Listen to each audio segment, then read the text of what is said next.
unseren ersten Musikantenstammtisch da im Schloss Stauff begrüßen und möchten euch kurz erzählen, wie es dazu eigentlich gekommen ist. Der Robert und ich waren letztes Jahr gemeinsam mit ein paar Freunden auf Urlaub und 2 Tage nachdem wir zurückgekommen sind, ruft mir der Robert an und meint: Juni, was hältst du davon, wenn wir eine Veranstaltung machen? Wir haben so eine super Location direkt vor der Haustür, die was eigentlich viel zu wenig genutzt wird und ich bin mir sicher, wir können das. Natürlich war ich von Anfang an hellauf begeistert und sofort mit im Boot. Nachdem die Erkenntnis von einer Klassenveranstaltung in Frankenmarkt aber 2 Tage vor der Frist des Veranstaltungskalenders gekommen ist, haben wir ein bisschen einen Stress gekriegt und haben einmal Hals über Kopf den 2. Juni für den ersten Frankenmarkt der Musikantenstammtisch fixiert. Wir haben keine Ahnung gehabt, wie sowas abläuft, wie man zu Musikanten kommt oder ob sowas überhaupt angenommen wird. Aber wir haben einmal einen Termin gehabt, das war mir das Wichtigste. Wir sind sich gleich einmal draufgekommen, dass wir auf jeden Fall einen Heimisepp mit im Boot brauchen. Nachdem er die Erfahrungswerte hat und viele Musikanten gut kennt und wie wir alle kennen, er natürlich von Anfang an voller Tatendrang war die Organisation und auch der Ablauf innerhalb von kürzester Zeit fixiert und die Musikanten gebucht. Ab dem Zeitpunkt ist für uns einmal die ruhige Phase eingetreten. Es sind Monate vergangen, wir haben uns ein wenig zurückgelernt und vor 2 Monaten sind wir uns draufgekommen: hoppala, die Zeit vergeht ziemlich schnell, der 2. Juni steht quasi vor der Tür und wir müssen die Füße in die Hände nehmen und zum Organisieren anfangen. Wir haben alle unsere Freunde, Bekannte, Verwandte, was uns eingefallen sind, gefragt, ob sie uns in irgendeiner Art und Weise helfen können und haben mit der Organisation angefangen und mit Kartenvorverkauf gestartet. Ja, von dem Tag an ist eigentlich eins zum anderen gekommen und jeden Tag war irgendwas zum Organisieren bis zum heutigen Tag. Was für uns ein absoluter Wahnsinn war, dass der Kartenvorverkauf von Anfang an so super angerannt ist. Wir haben Karten verkauft, Ende nie, wir sind seit 2 Wochen eigentlich restlos ausverkauft und haben im Vorhinein nur Positives gehört. Und ich glaube, man sieht es auch am heutigen Abend, dass wir bis zum letzten Platzsaal voll sind, mit dem wir absolut nicht gerechnet haben und was uns wahnsinnig freut. Und darum ein herzliches Danke von uns an euch.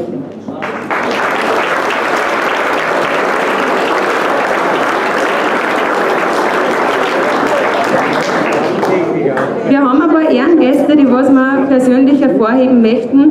Das war dann als allererstes unsere Chefleute, die Stadtsinger Miller mit dem Leo und der Viktor mit der Marlene, die was von Anfang an hinter uns gestanden sind und uns die Veranstaltung eigentlich ermöglicht haben. Sie haben uns die Location zur Verfügung gestellt.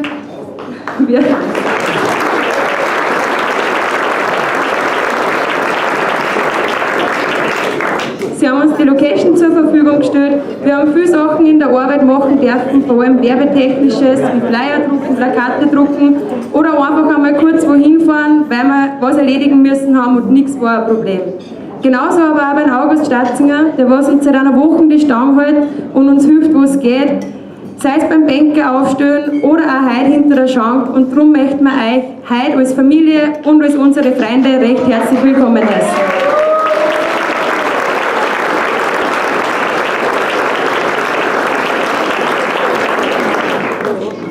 Wir möchten auch recht herzlich unseren Bürgermeister, an Herrn Peter Zier, mit Gattin begrüßen.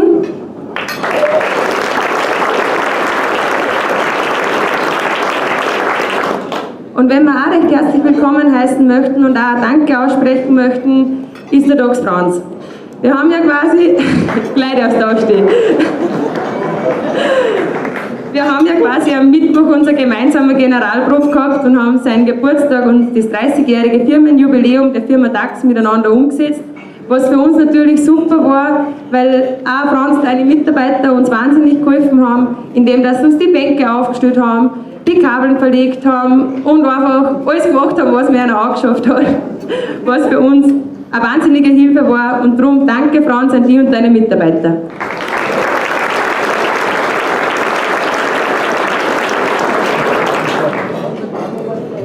Ich möchte da recht herzlich willkommen heißen und Danke sagen an die Zachi Helga und an Zachi Werner, die was ganz hinten im Eck eine Schnapsbar haben, wo ihr euch das eine oder andere Stamperl gerne mal holen könnt.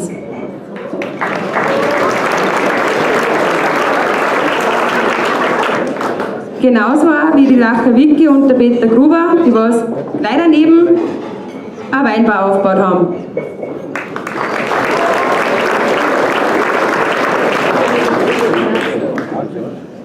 Wenn ich auch noch erwähnen möchte, das war auf jeden Fall der Heimi-Sepp. Wie gesagt, hat uns er bei der Organisation von Anfang an geholfen und hat uns die ganzen Musikanten gebucht, Karten verkauft, alles was in seiner Macht gestanden ist, hat er da. Er liegt bereits seit ein paar Wochen im Krankenhaus und kann heute leider nicht da sein. Ihm geht es zwar soweit gut, aber wie gesagt, leider ist er nicht da, aber wir wünschen ihm vom Herzen alles Gute und hoffen, dass er nächstes Jahr gemeinsam mit uns feiern kann.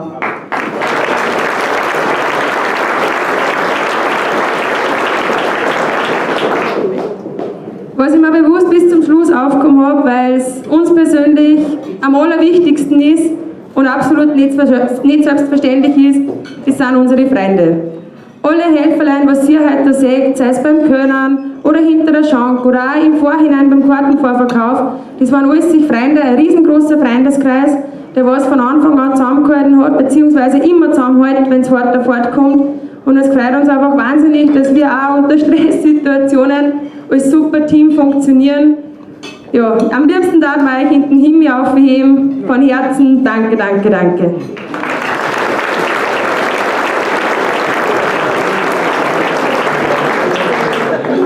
Miller, darf ich dich kurz auf die Bühne bitten?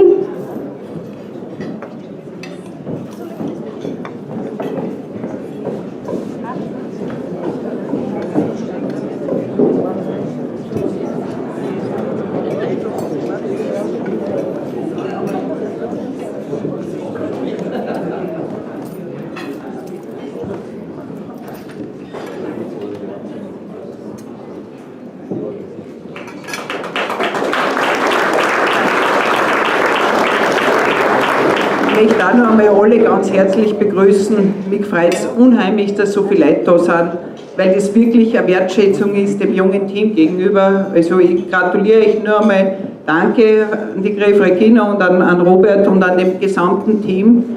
Ich möchte schon sagen, wir können da in Frankenmarkt schon stolz sein, dass wir so engagierte junge Leute haben, rundherum, die sich das auch dann, die so aktiv sind, die sagen, aus Eigeninitiative machen wir was, tun wir was. Das ist, glaube ich, eine Generation, wo wir uns freuen können, weil das ist ganz wichtig für die Gesellschaft, dass da was weitergeht und dass da eine Generation da ist, die wieder aktiv ist und die einfach wieder was auf die Füße stellt. Da möchte ich mich ganz herzlich bedanken.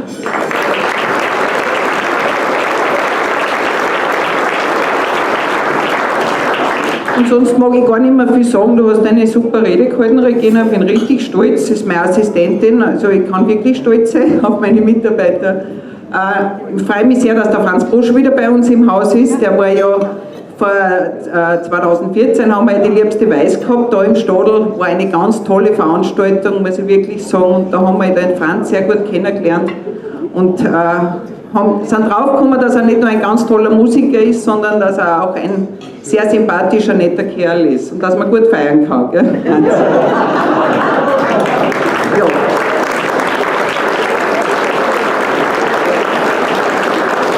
So, sonst glaube ich, haben wir genug geredet. Jetzt wünsche ich allen miteinander einen wunderschönen Abend und ich hoffe, dass wir alle miteinander einen Spaß haben und ich glaube, das passt aber. Dankeschön.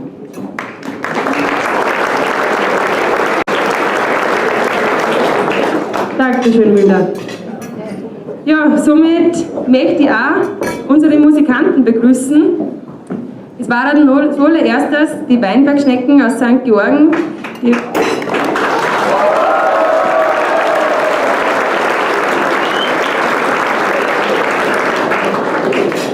was am heutigen Tag gemeinsam mit uns ein 10-jähriges Jubiläum feiern und darum einen wahnsinnig großen Fanclub mit haben wir festgestellt.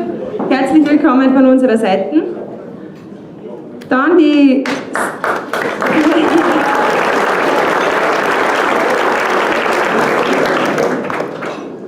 See-Seiten-Musik vom Attersee.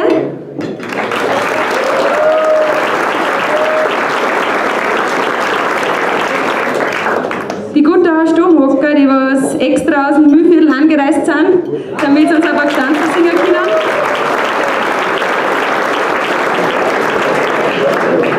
Und natürlich unseren Superstar des heutigen Abends, der was bekannt ist von der liebsten Weiß und ja in Frankenmarkt auch schon ein gern gesehener Gast ist, mit seinen Innbrüggler.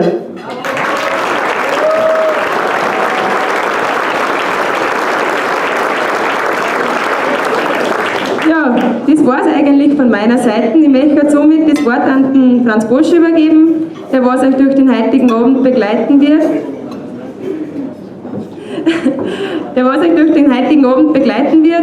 Von unserer Seite wünschen wir euch einen wunderschönen Abend, lasst es euch gut gehen. Für Essen und Getränke ist, glaube ich, bestens gesorgt.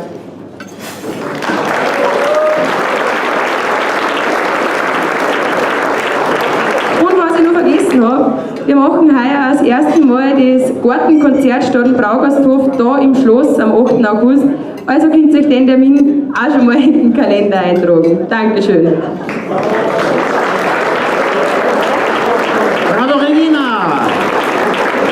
Das hat sie gut gemacht und wird sie auch nicht ausgelacht. Ich habe schon gehört, das ist eine ganz wichtige Kraft bei der Familie Stauzinger, bei Schartnerbombe und beim Brau am Berg. Und die hat das Ganze eingefadelt und die Regina hat schon gesagt, auch der Sepp Heimel war gerade bei der Musikauswahl ganz, ganz, ganz wichtig. Und mit dem Sepp Heimel habe ich heute Nachmittag einmal mehr telefoniert und der Arme liegt schon 7 Wochen im Krankenhaus.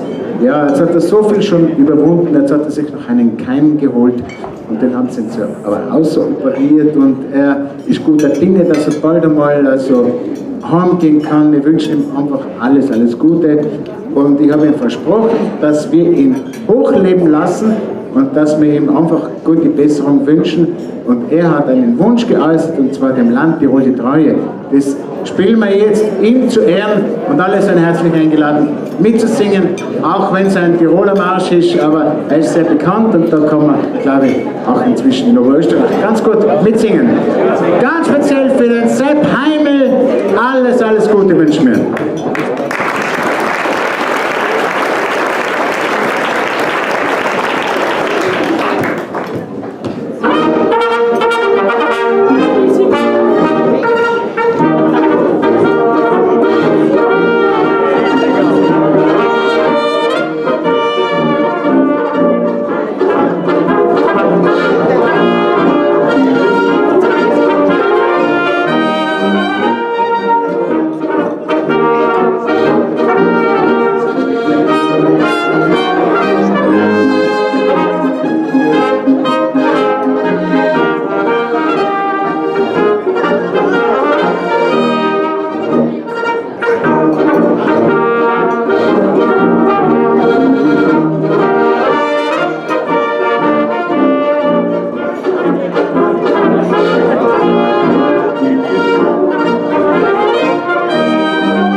Ja, liebe Gäste, anspielen wir noch, nachher geht es mit der nächsten Gruppe weiter.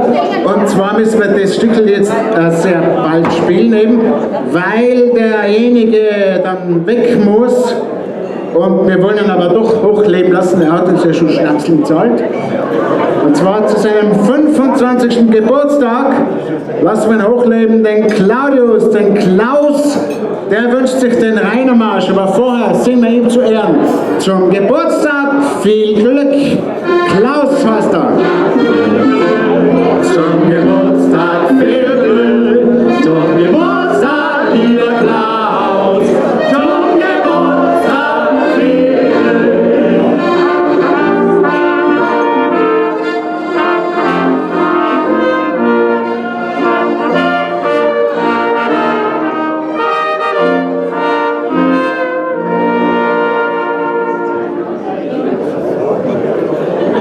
Jetzt wollen wir alle kennenlernen. Der Klaus soll rauskommen zu uns auf die Bühne und dann kriegt er ganz speziell zu seinem 25. Geburtstag den Rainermarsch und wir singen alle mit. Klaus, alles Gute, wenn er Madel war, statt die Bussen. Alles Gute.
die Orden im Attergau und die Adresse ist eben Weinbergstraße, Weinberggasse, deswegen so treffend.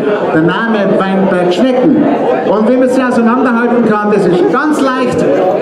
Die Christine ist die kleinere, die braucht weniger Buchstaben. Die Christiane ist ein bisschen größer, die hat einen Buchstaben mehr. Christine und Christiane. Und die werden sowieso zu euch sprechen. Braucht gar nicht lang vorstellen, das machen sie alles selber. Ja? Ja, wir sagen natürlich auch ein herzliches Grüß Gott, möchten uns Danke sagen bei Franz für die schöne Ankündigung, für die Moderation.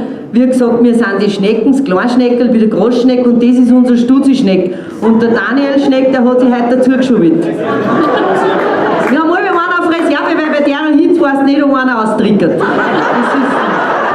Aber ich habe ja Gott sei Dank heute die Familie Stauziger da und Wieg, da habe ich schon gesehen, glaubt, das hast du nichts feit. Und wenn das nicht hinhaut, habe ich mir heute meinen Chef aufgesetzt. Der weiß nämlich auch, was er tun muss, wenn ich umschaue. Also, er reagiert eigentlich über recht schnell. Heute ist langsam, weil normal stehen schon 4 Bier da.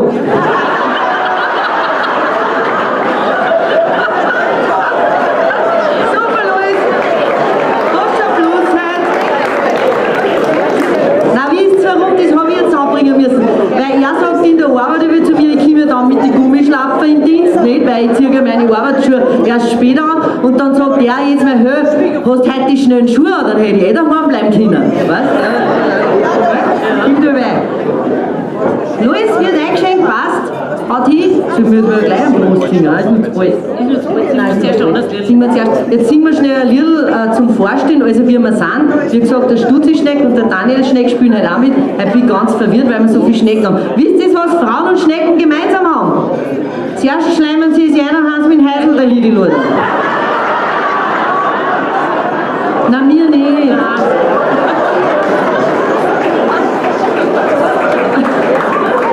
Ja, da lachen sie, gell? Außerdem möchte ich gleich einmal jetzt ganz spontan, weil jetzt haben wir gerade noch so in der Anfangsphase. Also, wer von euch ist verheiratet? Nicht lachen, einfach aufzahlen. Nein, nicht klatschen! Na, oder so eine Freude. Ja, das ist unser Fanclub, der bekannt schon. So, wer darf nochmal, nein, wer ist verheiratet? Habt ihr jetzt aufgezahlt? Nein, ich habe gesehen. Das haben aber nicht viel. Lebt das alle in wilder Ehe zusammen, gell? Wer darf jetzt ganz spontan nur einmal seinen Partner heiraten, ohne dass er lange nachdenkt? Das sind ja, aber auch nicht viel. Die haben wir zuerst gar nicht Ja, da kommt's auf. Und wisst ihr, was das Beste war? Bei der letzten Veranstaltung ist da vorne so eine junge Dame gesessen, so wie du jetzt. Und dann ist ihr Mann daneben gesessen und sie hat nicht gleich aufgesagt, hat ihr gleich eine Übung reingehauen und dann hat sie gesagt, weißt du was, ich hab mir gedacht, unser Tisch ist noch nicht dran mit anstimmen. Also die hat sich gleich ausgekriegt. Luis, wie schaut es denn mit dem Bier aus? Nein, singen wir zuerst. Singen wir zuerst aus. Ja. Nein, ist eh gescheit. Weil es jetzt gescheit war. Ja. Dabei haben uns die Tontechniker gesagt, die haben extra wegen uns Schnecken halt LED-Lichter also gekauft und montiert. Das ist ein ganz speziell. Schau her, schau, zuckt schon. Das ist uns nämlich auch schon, wie wir mit die Gutauer ganz liebe Dinge unterwegs gewesen sind, ist überhaupt gleich der Strom weg, wenn wir dann auf die Bühne gekommen sind. Weil die haben das ganz geschickt gemacht. Nein, und da haben sie uns gesagt, da sieht man nämlich, das ist von unten beleuchtet. Wir haben halt keine Schaden unter die Augen. Und keine Falten. Stimmt das? Ja, sehr gut. Also, er hat uns so. Ja, warte. Studie geht's bei dir, Daniel?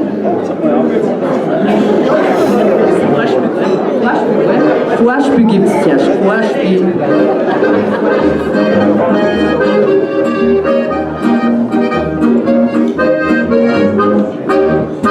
Wir nennen uns die Schnecken und sind oft außer Haus. Denn wenn wir uns verstecken, da kann man euch was aus. Wir sind auch gar nicht lang mit Musik und Andam. Heim mach mich frei mit unserem Programm. Heim mach mich frei mit unserem Programm.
Heute haben wir ja besondere Freude, weil, wie gesagt, wir waren ja bei der liebsten Weiß auch dabei und da haben wir ja wegen der Produktplatzierung nicht so öffentlich singen dürfen, gell, über das Freibier. Jetzt haben wir uns schon gefreut, heute dürfen wir. Franz, heute dürfen wir ungeniert. Jetzt haben wir es ja. Nein, jetzt müssen wir schauen, Luis, was singen. Nein, singen wir nicht. Ja, ich weiß, das ist, aber ich wisst eh schon, wie das ist bei mir.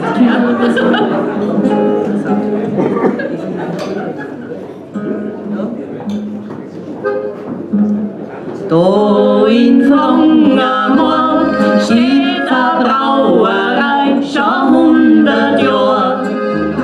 Da in Frankenmarkt steht eine Brauerei schon 100 Jahre. Es muss ein Freibier sein, komm her und schenk mir ein, im wunderschönen Frankenmarkt. Und jetzt alle! Es muss ein Freibier sein, komm her und schenk mir ein, im wunderschönen Frankenmarkt. Und jetzt fangen wir nochmal an, zu Ehren der Familie Stadtsinger. Da in Frankenmarkt steht eine Brauerei schon 100 Jahre. Wo ist da vorne auch? Da in Frankenmarkt steht eine Brauerei schon 100 Jahre. Es muss ein Freibier sein, komm her und schenk mir ein, im wunderschönen Frankenmarkt. Es muss ein Freibier sein, komm her und schenk mir ein, im wunderschönen Frankenmarkt. Super!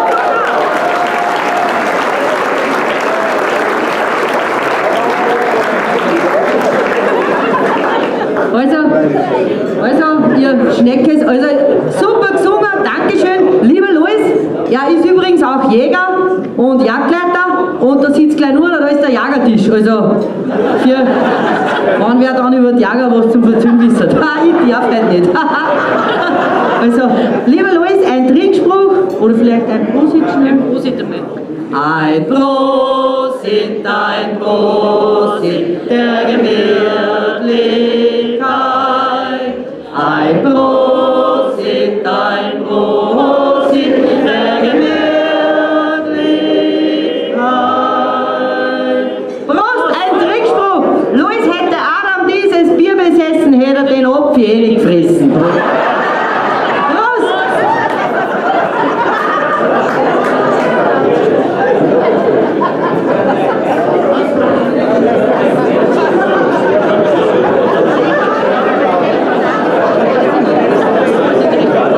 So, liebe Frankenmarker, liebe Gäste, liebes Publikum, liebe Musikanten, alles was da ist, also eins muss ich schon wieder sagen, weil ich so gerne, ich rede eigentlich nur über das, also wir zwei denken uns halt Sachen aus, eigentlich denken wir uns gar nichts aus, das was wir erzählen, das ist eigentlich alles Realität. Und am liebsten reden wir dann natürlich über das, was wir halt erzählen können, über unsere Männerleute, nicht? Heute müssen wir ein wenig vorsichtig sein, Herr Hans da alle zwei. Roland sitzt ein wenig weiter vorne, der Mai sitzt ein wenig weiter hinten, aber noch Ja, du dann ehrlich sagst, bist du nicht so gefährdet. Ja. Naja, aber es ist ja so, nicht? Wir sind ja da schon ein altes Schneckerl und ich, wo ja die große Liebe, so die große Love-Story schon ein bisschen um ist, nicht? Zuerst Love-Story, dann ist schon mehr so ein schweigender Lämmer oder so ungefähr. Ja, das Ding. Und naja, und es ist ja so, oder, wisst ihr es auch, ja? Habt ihr auch schon schweigender Lämmer daheim? Ja. Ich hab nicht eine Lampe, weil das eine ist mir hingefahren, aber das so dann. Ja, was will ich jetzt? Ja, ich fängt der Leben. Nein, um Männerleute geht's nicht. Und die Kommunikation ist halt nicht mehr mehr ganz so liebevoll wie ganz am Anfang, nicht? Da ist meistens sehr Schatzi Mausi, das ist noch die 2 in einer Phase. Und dann kommt schon so mir und die Gutauer und die Innbrüggler. Und da werden die Viecher dann aber größer, gell? Und ja, und wie gesagt, die Kommunikation, also bei uns daheim ist es so, mir ist jetzt wirklich auch so das Kreuz geschossen, schon 3 Wochen, also ganz was fürchterliches. Dass ich wirklich nicht lacht, nicht, das will ich gleich wissen, weil so der Herr spielt. Auf jeden Fall bin ich halt da niedergelegen, daheim, leidend, schwer leidend am Boden. Dann kommt der Meiner, schaut einer bei der Tür, hat er gesagt, Hexenschuss kann es keiner sein, die schießen nicht aufs eigene Personal. Was soll es da sagen?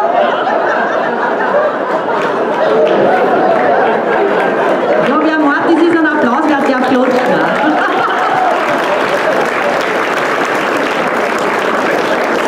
Und nein, es ist ja so nicht, aber auf der anderen Seite, wenn ich euch heute wieder so anschaue, ist Männer da, lauter schöne Männerleute, der Seppa, Walter, Oli, also der Ernst sowieso, weil darf ich keinen vergessen, die Musikanten, so der Fritz Markt, ja, nein, also da darf ich gar nicht schauen, unsere 2 Schnecken, also das ist sowieso heute das Ärgste, die 2 sind ja beste Freunde.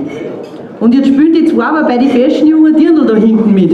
Und wenn der Stutzi dann wieder ein paar Tage mit den jungen Dirndl unterwegs ist und dann spielt er mit uns wieder, mit uns 2 alten Weiber, dann müssen wir wieder schauen, Stunden, dass wir da wieder Schneckentempo kriegen. Da wird er so schnell, das könnt ihr euch gar nicht vorstellen, das ist ja mühsam. Aber er ist dann da wieder recht froh, wenn er wieder in ruhige Gefilde unterwegs ist, ja, genau. Mit uns unterwegs ist. Jetzt bin ich komplett vom Thema angekommen, ja, weil dann Planer ist gegangen. Ja. Weil es ja so schön ist, schön sind, wenn sie angezogen sind, gell? Schon, nein, ja, ich hab keiner, ja, ist eh klar. Also wenn sie schön zusammengekriegt sind und Dinge, ich meine, bei uns ist ja das klar, nicht? Aber bei den anderen Leuten war schon Fußball ist und Rennfahren und was weiß ich, war alles schon interessant, aber wenn sie sich dann wirklich ein wenig das Zeug haben sie schön. Weil Schneckel sagt, es gibt nicht da 4 Sorten Männerleute. Ja, das ist ja wahr, es gibt nicht der reiche, schöne, intelligente und Dünsen.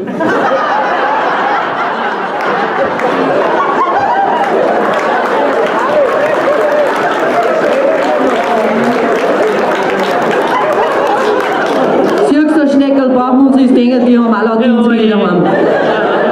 Gar nicht. Darum, das ist so schön, weil mit dem Ring kommen die Leute zusammen, gell? Und ich sage, bei uns sind wir am Steg. Zuerst haben wir uns das aufgeholt, dann haben wir einen Schneider gehabt, jetzt haben wir die Leffi da.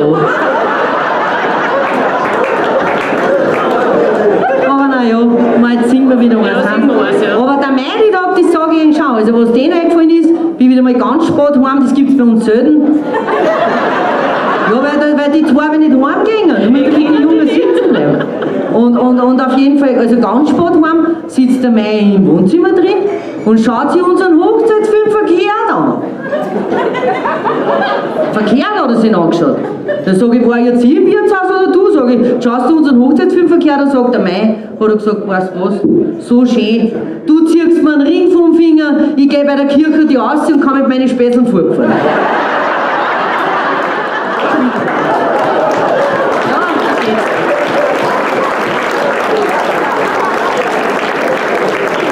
Und dann ist es so auch, auf einmal mit der Zeit, weiß ich nicht, wie es euch geht da, aber auf einmal, Babsi, wie geht's dir? Musst du ihm auch alles aus der Nase rausziehen. Also der Mädel ist so, der sagt überhaupt nichts. Gar nichts. Ja. Und darum ist es auch nicht verwunderlich, jetzt haben sie nämlich festgestellt, dass eine Frau so im Schnitt 30.000 Wörter braucht am Tag und ein Mann etwa 15.000. Ja, ist ja kein Wunder, weil der alles 2-mal sagen muss.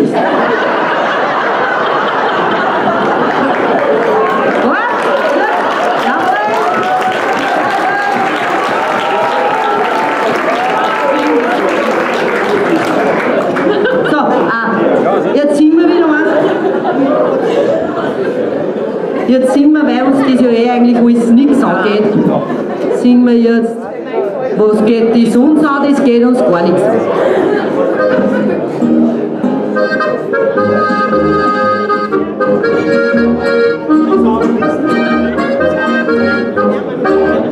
Ein Schneiderlein war müde, das Leben ärgert ihn. Er legt sich auf die Schiene von einer Kleinbahn hin. Die Kleinbahn hat Verspätung und 14 Tage drauf. Da findet man das Schneiderlein aus der Gemüse auf. Da findet man das Schneiderlein aus der Gemüse auf. Aber es geht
erbärmlich.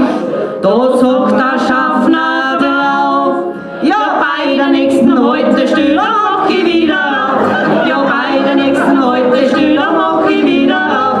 Was geht dies uns an? Das geht uns gar nichts an. Wir sind ja nur ein Liederfrau.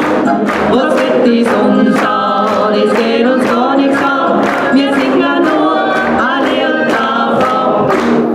Ein Fräulein mit einem hübschen Gesicht und mit einem geschwollenen Magen. Zum Doktor sagt, sie hätte sich am Schreibtisch angeschlagen. Der Doktor untersucht sie und sagt, ich bitte sehr, das kann von keinem Schreibtisch sein, das war der Sekretär der Hand. Das kann von keinem Schreibtisch sein, das war der Sekretär. Was geht das uns an? Das geht uns gar nichts an. Wir sind ja nur ein Liederfrau. Was geht das uns an? Das geht uns gar nichts an. Wir sind ja nur ein Liederfrau.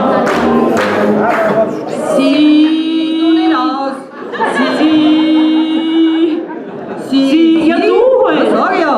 Sie kauft für 100 € eine Maske fürs Gesicht. Doch was soll man euch sagen? Erfolge sieht man nicht. Ist gescheiter, sagt mein Mandal, gibst die 100 € mir. Ich sauf so lang bis China, bis da 50 Kisten Bier. Ich sauf so lang bis China, bis da 50 Kisten Bier. Und jetzt alle, was geht das uns an? Das geht uns gar nichts an. Wir sind ja nur ein Liederfrau. Was geht das uns an? Das geht uns gar nichts an. Wir sind ja nur ein Liederfrau. Danke!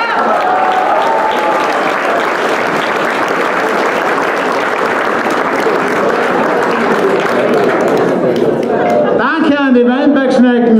Wir werden noch viel von Ihnen hören. Aber jetzt müssen wir weitergehen, dass wir auch die anderen Gruppen alle hören und erleben. Und da darf ich jetzt die See-Seiten-Musik anzubieten, die Stefanie an erster Stelle, weil die kenne ich, das ist ja die Tochter vom kleinen Schneck. Und die war ja auch damals bei der Liebsten Weiß 2014 dabei mit einer ganz frischen Geigenmusik und sie ist auf dem Wege zum Profitum. Sie studiert am Mozarteum in Salzburg, die Stefanie, der kleine Schnitt. Vielleicht kannst du ganz kurz deine Gruppe vorstellen. Wir haben zwar Geigen, wir haben eine Harmonika, wir haben eine Gitarre und eine Bassgeige. Und wie die heißen und wie es zusammengekommen seit wann es ergibt, so eine kleine Biografie. Ich bin zwar nicht so gut darin, aber ich stelle uns jetzt einfach mal vor. Also, ja, ich bin die Stefanie und ich spiele eben mit meinen 4 Musikkollegen und zwar der Magdalena Hollerweger. Genau, das ist die erste Gang. Und ich jetzt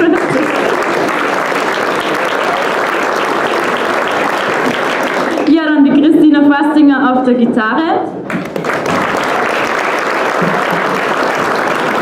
Und ja, die anderen 2 Kinder die Ersatzschnecken und die bei mir mitspielen. Und zwar an Daniel auf der steirischen und an Stuzi auf dem Kontrabass.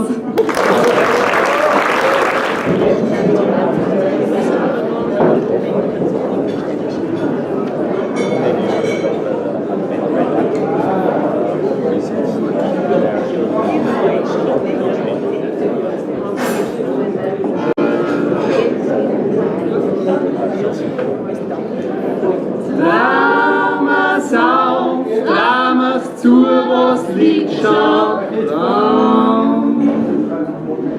Wenn man's Geld auf der Welt nicht fressen kann. Schiefe Absitz und in jeden Strumpf verloren.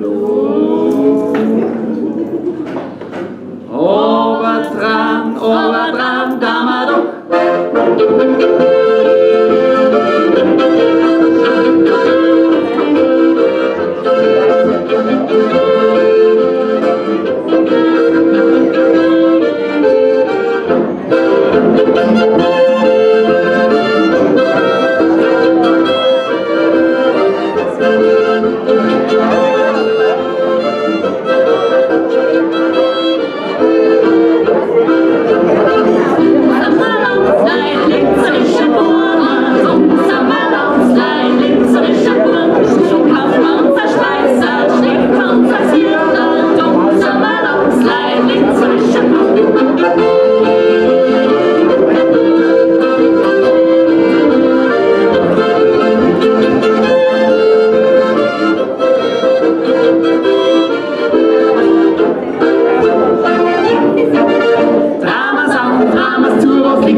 liebe Freunde, liebe Stadelfreunde, hätte ich fast gesagt, aber ist das ja gar nicht der Musikantenstammtisch.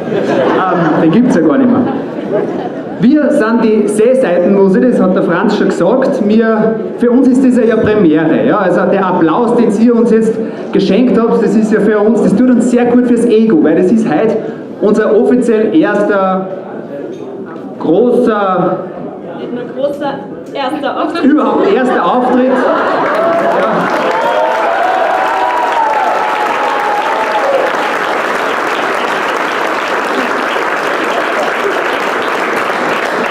In der Formation. Also jeder hat schon mal, also wir spielen alle länger wie eine Woche, jeder sein Instrument, das ist schon klar. Jeder hat eine musikalische Vergangenheit, aber so spielen wir erst seit ein paar Tage zusammen. Gell? Und schön ist vielleicht. Ich möchte euch einfach einmal sagen, geht gar nicht so schlecht. Ja. Also die See-Seiten-Musik besteht aus 3 junge, fesche Menschen. Und jetzt kommt's. Da habe ich blöd angefangen. Da habe ich ganz blöd angefangen. Und zwar fast so schöne, etwas überwurzelte, aber doch, ja, sagen wir her, er hat unter seine kleinen Stutzen schon einen Stützstrumpf. Das ist schon mal, er hat gesagt, genau darum hat er jetzt das Instrument gewechselt, falls niemandem aufgefallen ist, weil er hat zuerst Harmonika gespielt und jetzt spielt er Bass, dass er sich verstecken kann mit seinem Stützstrumpf. Also das ist die erste Alterserscheinung vom Stutzi. Aber so ist es einmal im Leben und in unserem Fall wir dann wieder weiter. Wir spielen, was hat wer einen Vorschlag? Am Borisch, ja. Wenn es uns einen Gefallen da haben, also uns freut, wenn das Anklang findet, aber schreit nicht zu viel Zugabe, weil wir können noch nicht so viel. Es sei denn, es ist euch wurscht, wenn wir wieder von vorne anfangen, aber ein paar Stücke gehen schon noch. Wir spielen jetzt an Goldeckwenger Borisch.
bitte ich als nächstes die Stubenhocker von Oberösterreich zu uns, weil die werden ja auch natürlich einige Lieder auf Lager haben und da gibt es auch wieder viel zum Lachen, genauso wie bei den Weinbergschnecken.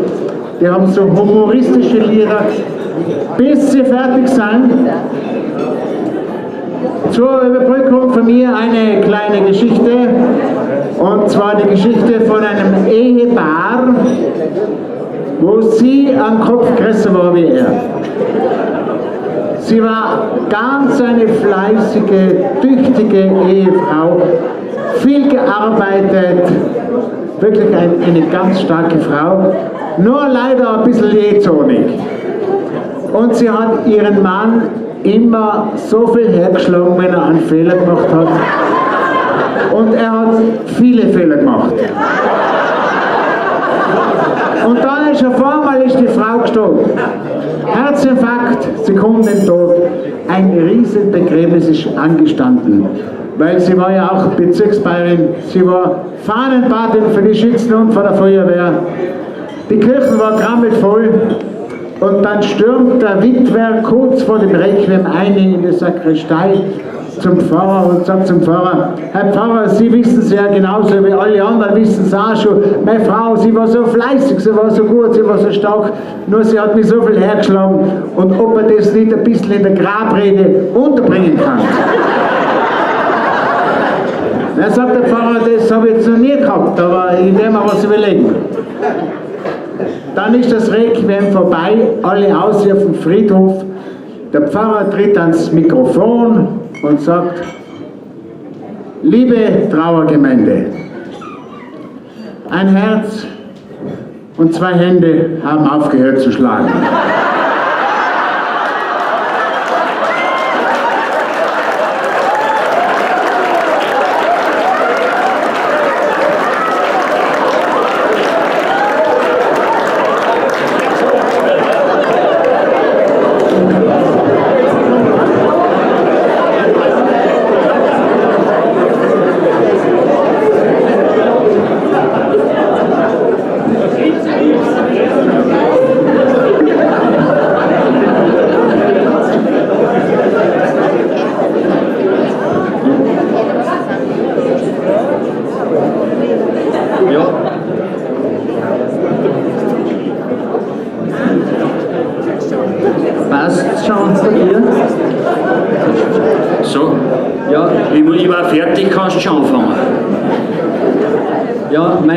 Damen und Herren, die Sache ist ja so, jetzt haben wir einen Haufen schöne Musik gehört und ja, und jetzt sind halt wir dran.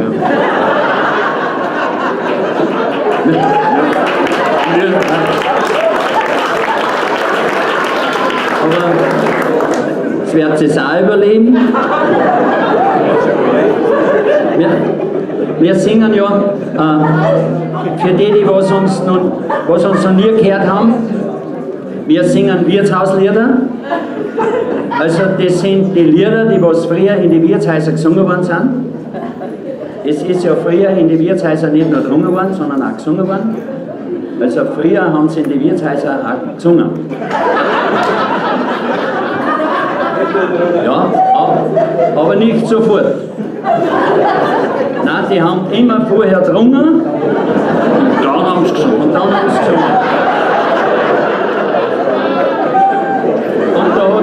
es sein können, dass es so lang hergegangen ist, bis das die zum Singen gekommen sind.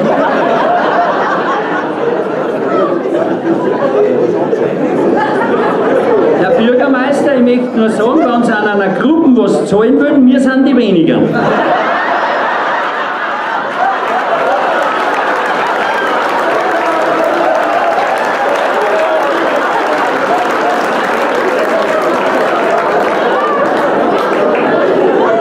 Schönen Dank dabei.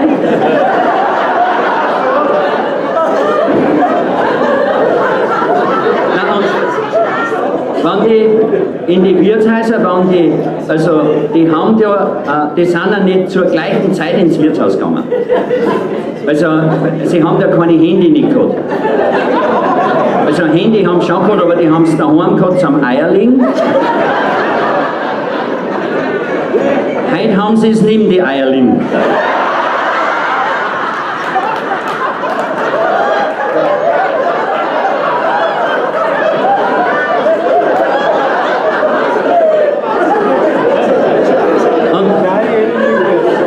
Und weil sie eben nicht zur selben Zeit ins Wirtshaus gekommen sind, jetzt ist es eben so gewesen, dass der eine schon da war, der hat schon was getrunken, dann ist der andere erst gekommen.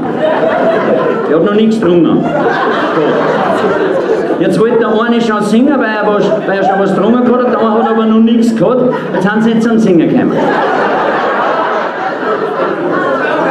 Jetzt kriegen wir was. Ja, jetzt haben wir Produktplatzierung. Diese Veranstaltung verträgt auch Produktplatzierungen. Also, wer war denn das jetzt? Bürgermeister. Der Bürgermeister. Schönen Dank. Bürgermeister in Schönen Dank. Da müssen wir schon hochleben. Na, alle lassen wir hochleben. Alles. Aber lang braucht ja, man aber gesungen, ja, und gesungen haben sie schon was. Wir sagen. Also, Herr Bürgermeister, herzlichen Dank. Herzlichen Dank. Hoch soll er leben, dreimal hoch. Hoch soll er leben, dreimal hoch. Und wir wünschen ihm zur Gesundheit ein recht langes Leben. Und wir wünschen ihm zur Gesundheit ein recht langes Leben. Das sagst du Prost.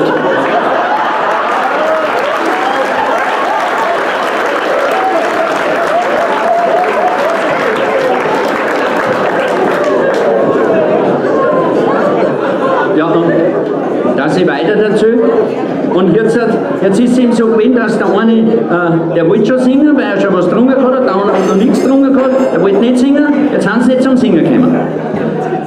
Wie aber der andere so viel getrunken gehabt hat, dass der singen wollte, hat der eine schon so viel getrunken gehabt, dass sie wieder nicht singen können. Darum sind sie oft lange nicht zum Singen gekommen. Aber wir haben jetzt schon was zum Trinken. Wir können schon singen. Wir können schon singen. Früher sind die Männer oft 3 Tage im Wirtshaus durch, wenn ist das bei ihnen auch gewesen. Uns drin ist das gewesen.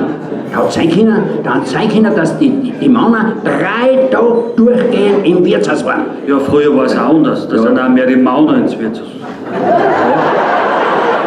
Früher sind auch mehr die Männer ins Wirtshaus gekommen. Ja, aber dann hat es schon sein können, dass am 3. Tag die Weiberleute nachgekommen sind.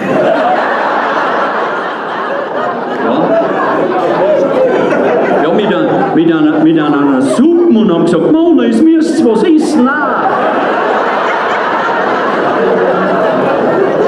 So, jetzt singen wir was. Wir haben so ein Lied, das singen wir gerne am Anfang, als erstes Lied, weil es das erste Lied ist, was wir singen. Und jetzt singen wir das erste Lied am Anfang. Singen wir.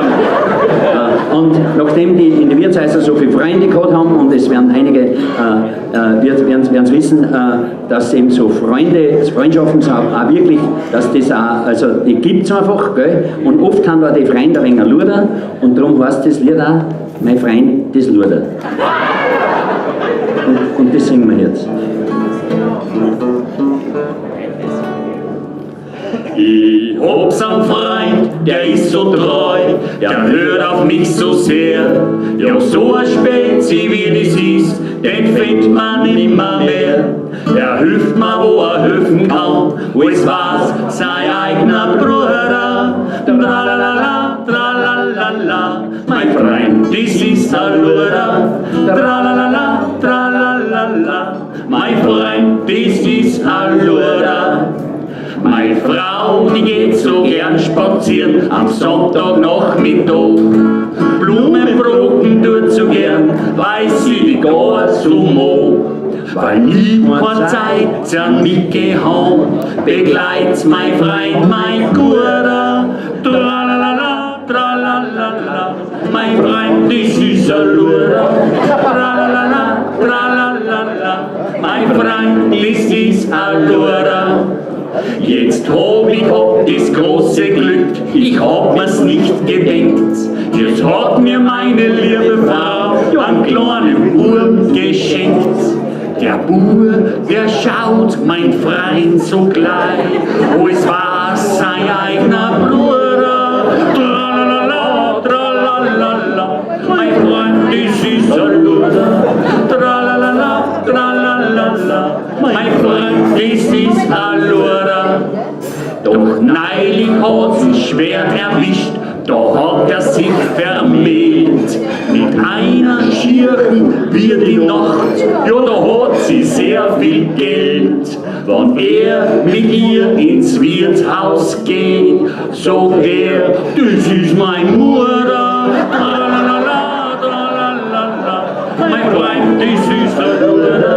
Tralalala, tralalala, mein Freund, das ist Allura.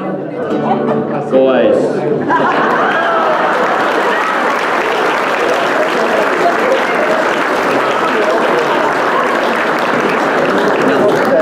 Das zweite Lied, was wir singen, das ist auch eins vom Wirtshaus. Bei diesen alten Lieder, also die, was die Männer da früher in die Wirtshäuser gesungen haben, bei diesen alten Liedern gibt es auch verschiedene Arten von diesen alten Liedern. Und das zweite, das fällt unter diese Serienlieder. Diese Serienlieder, das sind Lieder, die kann man leicht mitlernen, und wer mitlernen will, weil sie der Text immer wiederholt. Ja, da kommt zum Beispiel die erste Strophe mit einem Refrain, dann kommt die zweite Strophe wieder mit einem Refrain und der Refrain von der ersten gleich nachher. Und dann kommt die dritte Strophe mit einem Refrain und der Refrain von der zweiten und dann der Refrain von der ersten Strophe wieder nachher. Ja, also darum ist es leicht zum Mitlernen, wenn sie wer mitlernen will, weil sich da der Text immer wiederholt. Früher zum Beispiel haben die Frauen so ein Lied gehabt, das haben sie zum Kochen verwendet. Früher haben, ja, die haben das zum Kochen, haben sie das genommen, gell? Ja, früher haben die Frauen nur selber gekocht. Ja, und da haben sie das Lied gesungen, ist bestimmt bei euch auch bekannt, da bis ins Tirol rein, ich meine, das war das Montag, Knädeltag, Dienstag, Nudeltag, bekannt, ja, Mittwoch, Strolltag. Früher haben sie die Frauen leicht gehabt beim Kochen. Ja, weil wenn sie gewusst haben, was kochen sollen, dann haben sie sich das Lied aber gesungen, Montag, Knädeltag, Dienstag, Nudeltag, Mittwoch, Strolltag, am Mittwoch macht man Stroh. Ne? Heutzutage mit den neuen Gerichten geht das gar nicht mehr. Nein, wie zum Beispiel mit Chibabchichi und so. Das magst du nicht singen, da hat es der Cent aus. Dann ist das auch nicht. Aber wir singen solches, aber wie gesagt, wir singen nicht das vom Kocher, sondern wir singen das von Wirtshaus. Von Heimgehen von Wirtshaus singen wir das. Aber eigentlich wäre es am Schluss gesungen, wir singen so wie wir gerne am Anfang, weil wir es am Schluss nicht mehr das singen mögen. Und der Bürgermeister will so bezahlt. Und wenn es wer mitlernen will, jederzeit zum Mitlernen, gell, weil sich der Text immer wieder will. Gell?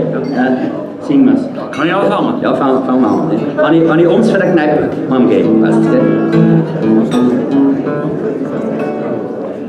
Wenn ich abends von der Kneipe heimgehe, tut mir mein Zehen weh. Mein Zehen tut mir weh, wenn ich abends von der Kneipe heimgehe. Wenn ich abends von der Kneipe heimgehe, tut mir mein Fuß so weh. Mein Fuß vor der Ruhe und die Zehen tut mir weh, wenn ich abends von der Kneipe heimgehe. Wenn ich abends von der Kneipe heimgehe, tut mir mein Bauch weh. Mein Bauch wie ein Frau, mein Fuß vor der Ruhe und die Zehen tut mir weh, wenn ich abends von der Kneipe heimgehe. Das geht so schön dahin, das kann man jederzeit mitsingen, gell? Kann man leicht mitlernen? Ja, das ist leicht. Ja. Wenn ich abends von der Kneipe gehe, tut mir mein Knie so weh. Mein Knie wie ein Stier, mein Bauch wie eine Frau, mein Fuß vor der Ruhe und die Zehen tut mir weh, wenn ich abends von der Kneipe gehe. Wenn ich abends von der Kneipe gehe, tut mir mein Schenkel weh.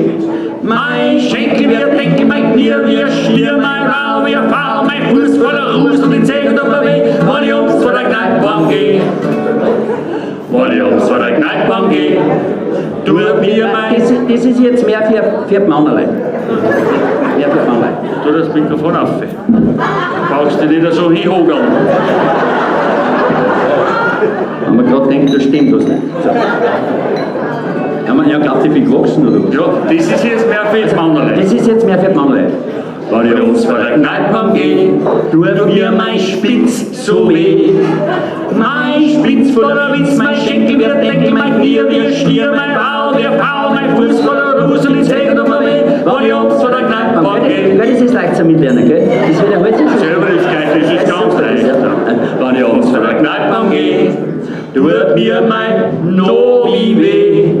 Mein Nobi, mein Schnobi, mein Bauch voller Schlauch, mein Spitz voller Witz, mein Schenkel wie ein Deckel, mein Knie wie ein Stier, mein Bauch wie eine Frau, mein Fuß, die Zehen, wenn ich ums zu der Gnadform gehe. Das ist ganz einfach, da können sie alle mitsingen. Kann man den Bauch überspannen? Ja, den Bauch überspannen. Sehr wurscht, werden wir schneller fertig. Wenn ich ums zu der Gnadform gehe. Das ist jetzt mehr für die Weiberlein. Also Weib darfst du nicht mehr sagen. Das Weiberlein sagt man nicht mehr, weißt du das nicht? Weiber, ja. Nein, sagt man nicht mehr. Darf man nicht mehr sagen. Stimmt, ich hab's auch gehört, in Wien haben sie das beschlossen. In Wien haben gesagt, Weiberlein darf man nicht mehr sagen. Nein, das heißt Dame. Dame heißt das. Aber ich muss dir ehrlich sagen, ich sage lieber, wenn ich mit der Meinin unterwegs bin, das ist mein Weib als wie meine Dame. Ja, gefällt mir auch ein bisschen. Das gibt viel mehr her, das ist viel wohliger, wenn ich sage, das ist mein Weib als wie meine Dame. Und seien wir uns ganz ehrlich, seien wir uns ehrlich, nicht? Man sagt ja auch das weibliche Geschlecht und nicht das dämliche.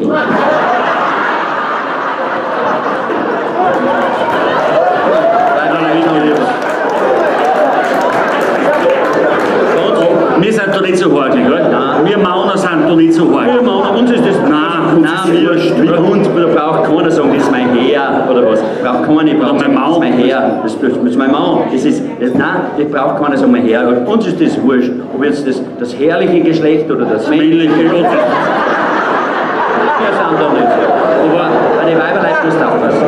So, hey, wir haben ein Lied. Wir müssen es noch weiter sehen, ne?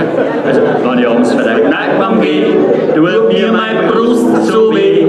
Mein Brust voller Lust, mein Nobel wieder Schnobbel, mein Bauch voller Schlauch, mein Spitz voller Witz, mein Schick, mir Deckel, mein Gier, mir Stirn, mein Bauch, mein Fuß voller Ruhe, Säge und mein Weh, wenn ich abends zu der Kneipe gehe.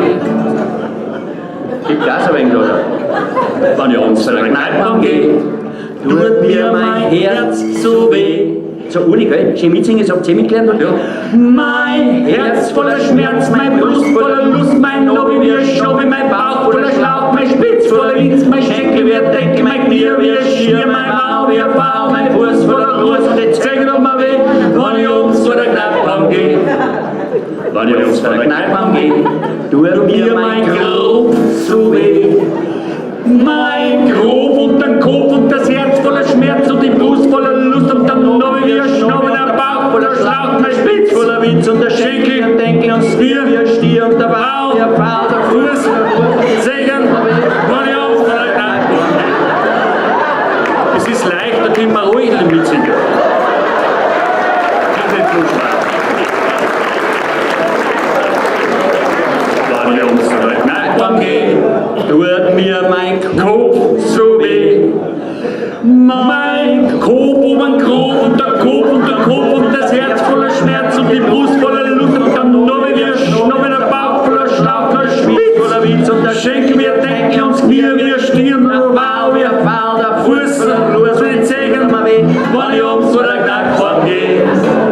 Jo, der Kopf und mein Kopf und der Kopf und der Kopf und das Herz voller Schmerz und die Brust voller Lust und der Nobel wie ein Schnobbel, der Bauch voller Schlauch, der Spitz voller Witz und der Schenkel wie ein Deckel und das Knie wie ein Stirn, der Bauch wie ein Pfahl, der Fuß voller Lust und die Zehen mal weh, wenn ich abends zu der Kneipe gehe.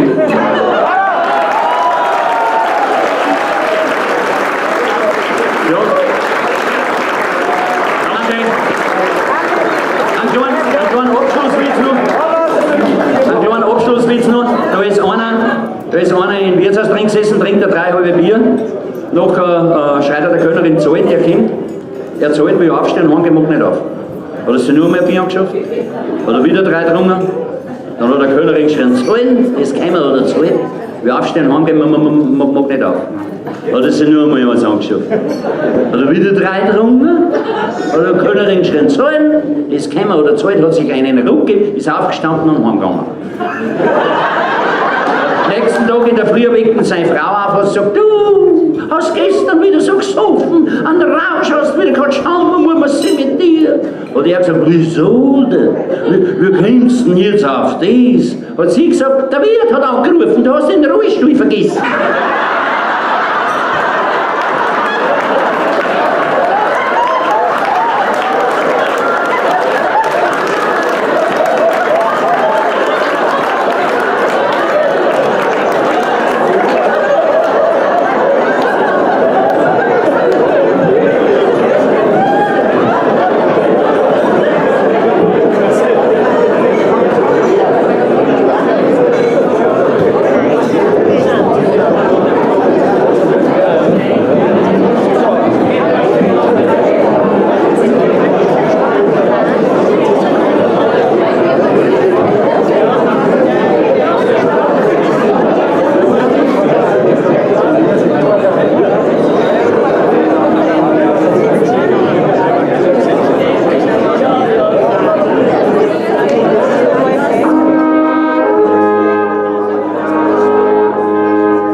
noch einen weiteren Wunsch, und zwar den böhmischen Traum. Den spielen wir ihm jetzt noch.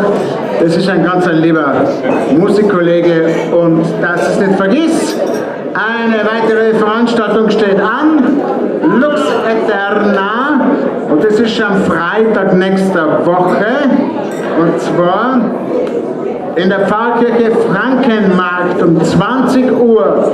Ein geistliches Chorkonzert auf höchstem Niveau und ein Benefizkonzert ist es noch dazu. Zugunsten der Pfarrkirche. Also am Freitag nächster Woche geht es in die Pfarrkirche zu einem wunderschönen Chorkonzert. So, jetzt also der böhmische Traum auf speziellen Wunsch.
Pianisten da, für die Weinbergschnecken und für die Stubenhocker, die haben ja solche super Geschichten.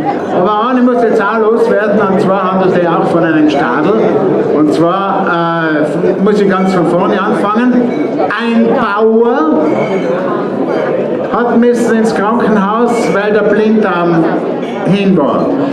Operieren, Blinddarmoperation ist ja heutzutage keine Hexerei mehr, aber gut, die Woche muss im Krankenhaus sein.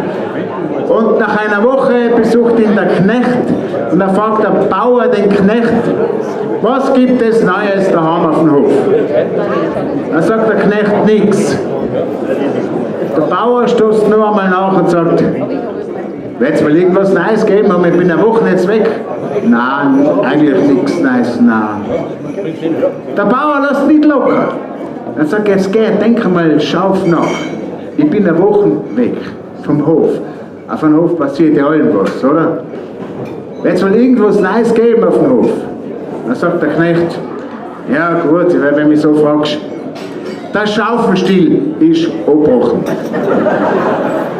Ach so, ja, das ist ja keine Tragödie. Wie ist denn das passiert?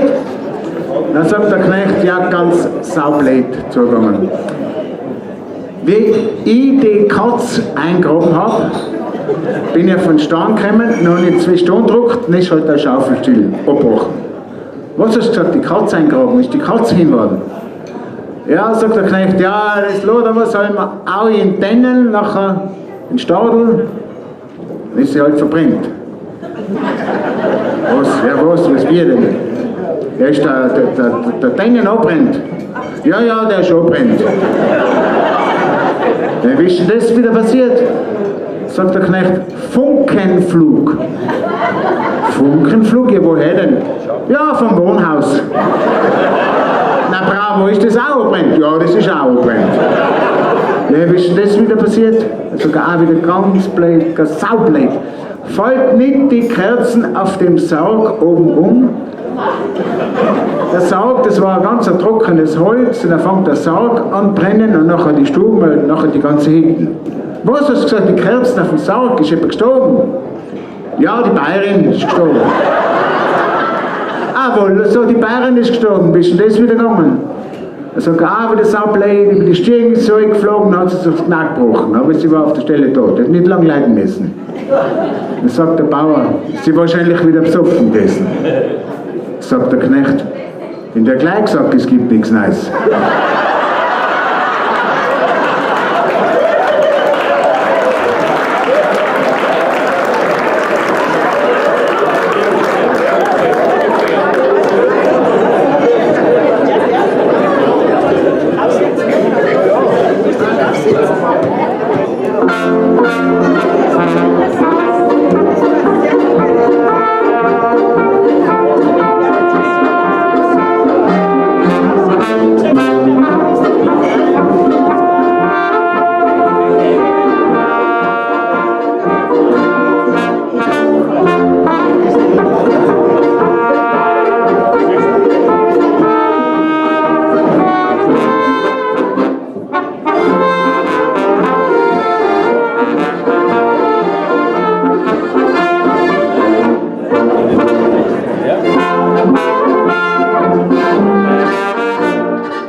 ankündigen. Jetzt könnt ihr gerne mal rausgehen, aufs Klo gehen, was es da in der Pause ist, mir wurscht, geht mir nichts an. Aber jetzt könnt ihr mal euch wirklich unterhalten und ihr seid so ein super Publikum, so aufmerksam. Jetzt verdient es auch eine Pause. Wir machen einfach circa eine Viertelstunde Pause und wenn wir wieder spielen, das ist nicht zu überhören, dann geht es halt weiter. Und wir haben natürlich auch CDs dabei, wer Interesse hat, soll sich an unseren Hafenspieler, an den Hannes wenden und auch die anderen Gruppen haben zum Teil CDs mit. Und die ganz erfreuliche neueste Meldung, was ich gerade eingekriegt habe, über die APA Presseagentur. Österreich hat 2:1 gegen Deutschland gewonnen!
Aufrechte geht. Wir haben wunderbar zu trinken und auch zu essen.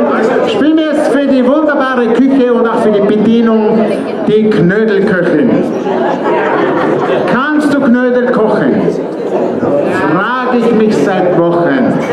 Wie sie einst die Mutter hat gekocht mit Butter. Schön locker, zart und fein und bitte nicht zu klein.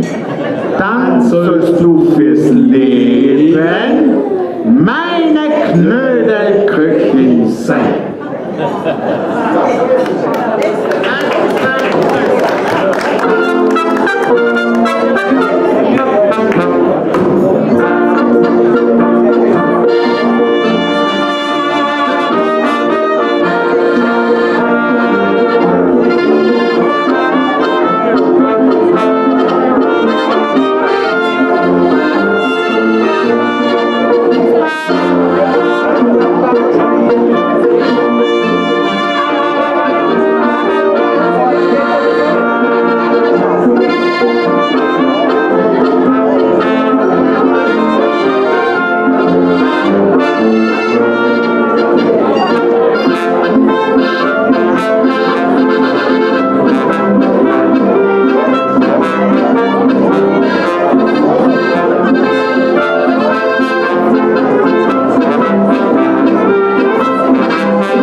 ein Dusch 15 Bier zahlt.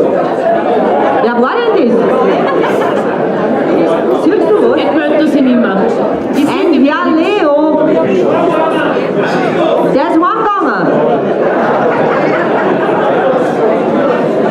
Wenn der rauskommt, kriegt er einen Schneckenbussel. Aber jetzt nicht alle gleich auf den Wall rennen. Nein, Kinder nicht. Nein, der Leo ist verschollen. Also heißt anders. Was der Theo? Theo, wir fahren nach Lodz. Wo ist er? Wir sehen nichts. Wir sehen die schickt's nachfahren. Kinder. Nein, der weiß nicht der. Naja, Nein, er mag nicht. Oder? Ja, er traut sich nicht. nein, egal. Der sagt mir jetzt einen schönen Tag. Wir sagen so einen schönen Tag, also, weil das wäre so eine große Runden zahlt, ist eigentlich selten. Und wie der Fritz gesagt hat, sie sind die kleinen Gruppen, früher waren das wir alle. Also es ist ja wieder ein Vorteil auch dabei, wenn man nicht weiß, wie ist. So, ja, liebe Gäste, liebes Publikum, es hat wirklich ein super Publikum. Das Beste, was wir heute haben, muss ich auch sagen. Also da feiert sich gar nichts. Und kommt auch noch. Und als erstes jetzt muss ich sagen, also wir haben jetzt ein wenig krank, der Stutzi mit seinem schönen Strumpf, das muss ich jetzt schon ein wenig erklären. Also, wir haben jetzt schon gesagt, wir nennen uns jetzt statt die Weinbergschnecken die 3 Hatscherten. Christine hat sich das Kreuzbandel gerissen, wir haben sie die Bandscheibe und er war Venen operiert. Normal ist dieser Frauenleid, aber er in seiner Eitelkeit, man hat es eh nicht gesehen. Also das war so ein kleines Wendel, das hättest du gar nicht gesehen. Aber er ist trotzdem der Schöner von uns 3, es hilft nicht. Gell? Das hat er Ginger, muss ich auch dazu sagen, weil man sieht es fast nicht, das weiß ich auch. Und weil wir gerade vom Ding so ein bisschen grippisch haben wir auch gewinnt, Schneckel und ich. Ist aber nicht tragisch gewesen, also der Stutzi hat einen Schnupfen gehabt und sie hat ein wenig Grippe gehabt und ich war auch ein wenig verkühlt. Und wir haben jetzt in St. Georgen, es sind ja viele St. Georgener da, also wir haben ja jetzt 3 komplett junge Ärzte. Also unsere alten Doktoren haben alle in Pension gegangen, jetzt haben wir 3 ganz junge Ärzte. Eine Ärztin, 2 junge Ärzte. Und man ist ja so ein Doktor gewähnt, nicht? Als Kind schon, weil du gehst ja hin, als Kind. Die schaffen gerade ein Bier, das betrifft uns nicht. Und auf jeden Fall ist es dann eine Mordsumstellung, wenn du jetzt auf einmal zu so einem jungen Doktor hingehst. Also der unsere war ja, wir haben miteinander denselben Hausarzt gehabt, der Stutzi nicht, der ist zu einem anderen gegangen. Und wenn wir hingegangen sind, war das erste, ganz egal was du gehabt hast, Oberkörper freimachen. Jetzt haben wir den Tag zu den Jungen gegangen, haben wir hingegangen und so, ja, wenn grippisch sind wir, sag ich, Schneckel, jetzt werden wir alt. Nichts mehr, sag ich, um ihn ausziehen ist eh nichts mehr. Nein, hat er gesagt, er sieht das eh von der Weiden, dass es nicht so weit fährt. Dann hat er gesagt, Zunge erzeugen, das hat ihm anscheinend genügt. Und mit den Doktoren ist das so, und heute, viele Leute gehen ja gar nicht mehr zum Doktor. Du kannst ja heute googeln, da gibt es den Net-Doktor, weiß ich nicht. Viele Leute tun das nur mehr übers Internet, weil man denkt, das, was die können, das kann ich auch. Jetzt habe ich in Google meine Symptome eingegeben, was man halt so hat, oder wegen einem Schnupfen oder wegen Schellweh und was weiß ich, das halt nicht so gut ist. Wisst ihr, was rausgekommen ist? Da hast du dann sofort das raus, was du haben kannst. Also 3 Möglichkeiten waren bei mir. Erstens die Pest, zweitens der Borkenkäfer und drittens war es die Zylinderdichtung. Also es ist wieder gut, weil es kann nicht so weit gefeiert haben, aber ich mir gedacht, geh da wieder zum Doktor, ist so wieder gescheiter. Und wir haben einen Bekannten, der ist ein begeisterter Rettungsfahrer, das muss ich auch sagen. Und wenn du heute mit der Rettung einen ins Spital bringst, dann brauchst du jetzt erst die Überweisung vom Doktor. Jetzt ist er halt auch zu unserem jungen, neuen Arzt rein und hat gesagt, naja, Herr Doktor, ich brauche da jetzt eine Überweisung, weil ohne Unterschrift kann ich den im Spital nicht anliefern, nicht? Jetzt hat er da umeinander gerissen, jetzt hat dann unser Bekannter gesagt, nein, Herr Doktor, mit dem Fieberthermometer werden wir schlechter Unterschrift zusammenbringen, nicht? Jetzt hat der Doktor gesagt, ma, wo habe ich denn den Kugelschreiber wieder stecken lassen? So, liebe Leute, wenn du zum Doktor heimgehst, schaut, was du überall stecken hast. Das kann fürchterlich sein, das braucht er ja wieder, nicht? Und die Navratil ist zusammengekommen mit der Postbeschild und dann hat sie gesagt, die Postbeschild, ach, hat sie gesagt, ich bin so krank. Hat sie gesagt, da tut weh und da tut weh und da tut weh und da tut weh. Hat die andere gesagt, mach dir keine Sorgen, gehst ins Krankenhaus Vöcklerbruck, machen dich wieder gesund. Da schaut Urologe, da schaut Gynäkologe, da schaut Dermatologe, mit Archäologen wirst du Pech haben, die haben alle in Ägypten. Mariana, und der Schnaps da. Gottes Willen, was tun wir denn jetzt? Für uns drei allein, oder für uns? Also für alle. Ich glaube, da singen wir nochmal alle miteinander ein Prosit. Ist das einfach von der Schnapsbar? Ein Wahnsinn. Wie wissen die das, dass ich einen Schnaps so gern mag? Ein Prosit, der gewährt dich ein. Ein Prosit, der gewährt dich ein. Prost, Prost. Ein Trickspruch. Jesus sprach zu den Korinthern, dass die alten Männer nicht überwintern und die Jungen nicht zu lang halten, sonst werden schier so wie die Alten.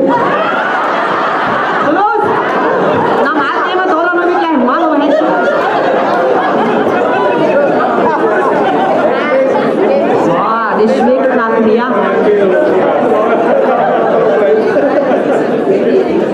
Aber Alte sind ja gar nicht da.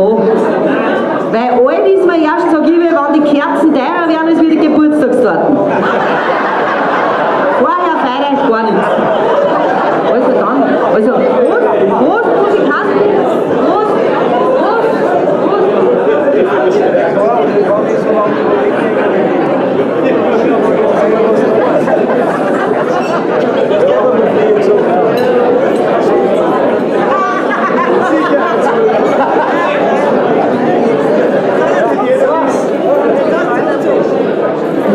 Ja, und weil wir gerade von Gesundheit und von Krankwerden geredet haben, also die Tage ist mir alles runtergekommen in der Nacht, weil wir haben ja die Tage auch, also wenn es bei uns in St. Georgen neben den anderen haben, dann dürfen wir auch in der Kirche ab und zu spielen, was schön ist. Und da haben wir vorgestern eine Verabschiedung spielen dürfen. Es war aber auch wieder nicht so tragisch, weil die Witwe war 102 und der Verstorbene 105. Und dann ist er so am Grab gestanden und hat gesagt, mein Gott, nein, ihr hättet da gehen müssen, wo wir es so schön gehabt hätten, wo die Kinder alle in Altersheim sind.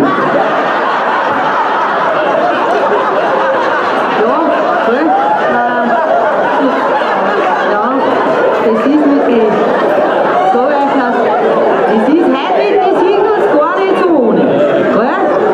Nein, das ist eine ganz heikle Geschichte eigentlich, aber man kann alles erwarten. Und dann habe ich gleich nur mal drauf, und zwar von meiner eigenen Beerdigung. Es war aber auch wieder nicht so schier. Die Innbrüggler haben gespielt, Schneckerl hat mir noch ein paar Blärme reingehauen, der Stutzi ist auch noch hin, und dann ist der Mai hin. Habe ich genau gesehen, zum Grab. Und dann hat er so einen Feierlöscher mitgehabt. So einen 200 Liter, wie es die großen Firmen haben. So einen riesengroßen. Und dann ist der Herr Pfarrer und hat gesagt, Herr Hemmetsberger, was sind dann denn Sie mit den riesen Feierlöscher bei Ihnen eine Frau am Grab? Ja, hat er gesagt, da wo die hinkommt, da wird es ihn brauchen.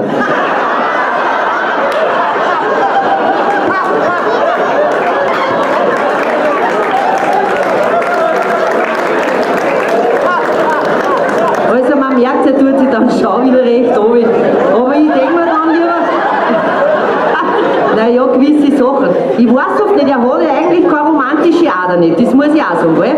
Und jetzt weiß ich oft nicht, wenn wir fortfahren, dann zündet er oft der Kerzel, dann weiß ich nicht, zündet er das jetzt an, dass ich wieder heimkomme oder dass ich vielleicht nicht mehr heim. Weiß ich nicht so genau. Nein, aber auf jeden Fall sind das tragische Sachen. Und da sind, was sind wir denn jetzt überhaupt? Ah ja, ich weiß schon wieder, was wir sind. Das passt schon. Wir haben da hinten einen Amigos-Fan, der war noch nie bei einer gescheiten Veranstaltung.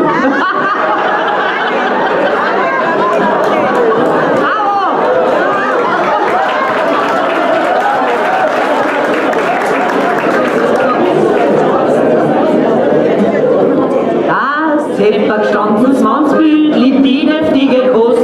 Was gescheit ist, was gescheit, sagt er, und zwischendurch ein Brust. Er kriegt von seiner Frau zum Überhochzeitstag eine Einladung ins Restaurant zum 5-Sterne-Koch.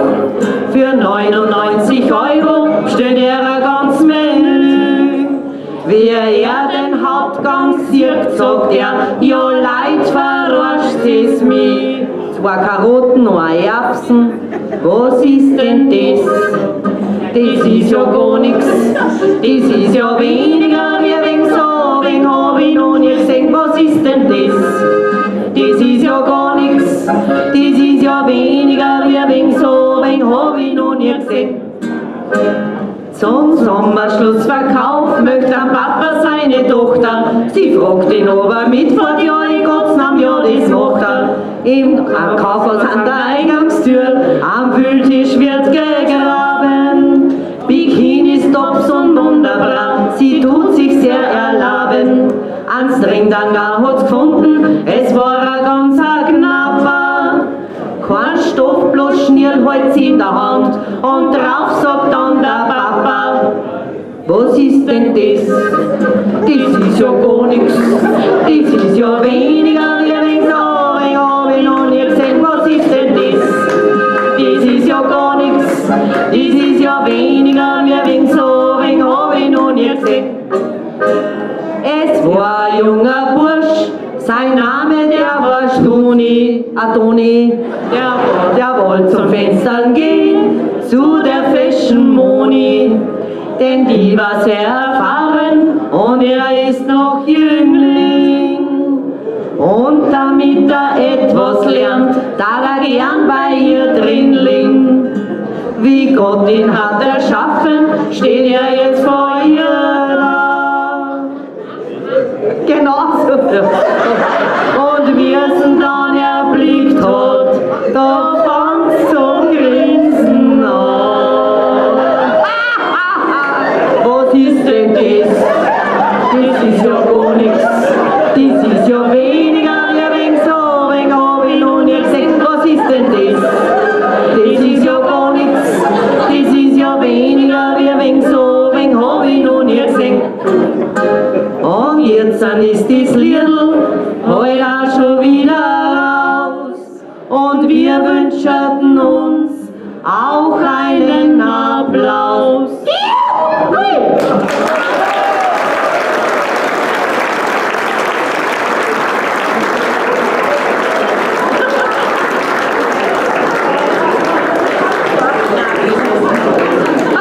Morgen haben wir wieder Wimmerl.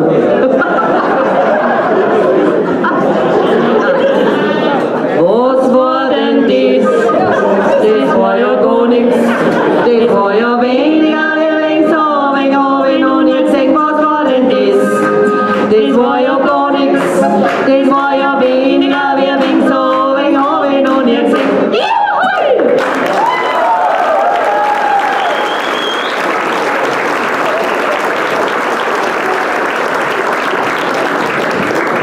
Ja, liebe Leute, nachdem wir jetzt wahrscheinlich schon das letzte Mal dran sind, kommen wir jetzt gleich zu unserem besinnlichen Teil. Ja, Weihnachten kommt wieder. Das ist heuer so schnell gegangen, gell? Kaum waren die Christbaumkugeln weg, beim Hofer ist schon der Osterhase drin gewesen. Also das geht Schlag auf Schlag. Und darum beenden wir unseren Teil immer mit einem besinnlichen Teil. Und zwar geht es da um die Schönheit. Also um den Schönheitswahn. Und alle suchen heute Supermodels. Die Deutschen suchen, die Österreicher suchen, anscheinend finden sie keins. Wenn man schaut, wie fesche junge Leute das überall gibt, verstehst gar nicht, dass sie noch suchen. Und heute möchten sie, ja, heute so ist ja die Idealfigur, war 1,90 Meter groß und 40 Kilo, 20 Kilo davon fahren. Das Schlimme ist, sicher eine Giraffen gibt's. Aber das ist uns auch wurscht, wir stehen da drüber. Nein, es ist einfach so, wie verrückt. Also gestern in der Zeitung, Schneckerl, Stutz, hast du das gesehen, in der Krone-Zeitung, da war eine drinnen, die hat ausgeschaut, wie wenn es 2 Deprezine implantiert gehabt hätte. Also ich mag die meinen lieber mit 10 von Grey, weiß nicht, wie es heißt. Nein, und die einen dann was weg und die anderen dazu. Brauchst du noch was dazu, dann bei sich eine Lungenflüge? Na bitte, gar nicht. Weiter nichts. Aber es ist ja eigentlich ganz normal und der Lauf der Zeit, dass alles ein wenig latscher wird, ein wenig hänger wird und dass ab und zu wo ein wenig Falten sind. Beim Stutzi nicht, dann hätte er die Krampfadern. Nein.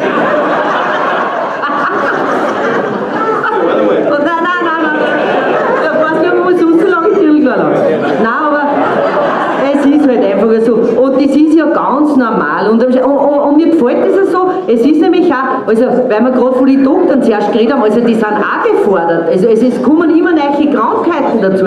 Zum Beispiel, es sind nicht nur mehr die Frauen, die unter dem Schönheitswahn leiden, auch die Männer. Es grassiert. Also beim letzten Ärztekongress haben sie extra eine Sitzung gemacht und da ist gegangen um das Schneewittchen-Syndrom.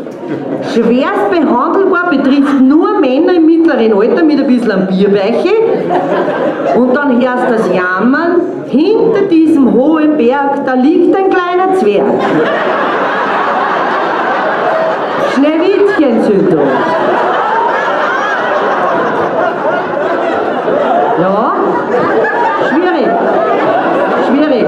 Aber nichtsdestotrotz sind die Männer trotzdem eigentlich mit sich selber alle zufrieden. Also, wenn du einen Luiser schaust, der ist ein Jager, der ist zufrieden, weil er Jager ist. Und der Ernst ist auch ein Jager und Bürgermeister. Und der Luis ist Jagdleiter und ist auch zufrieden.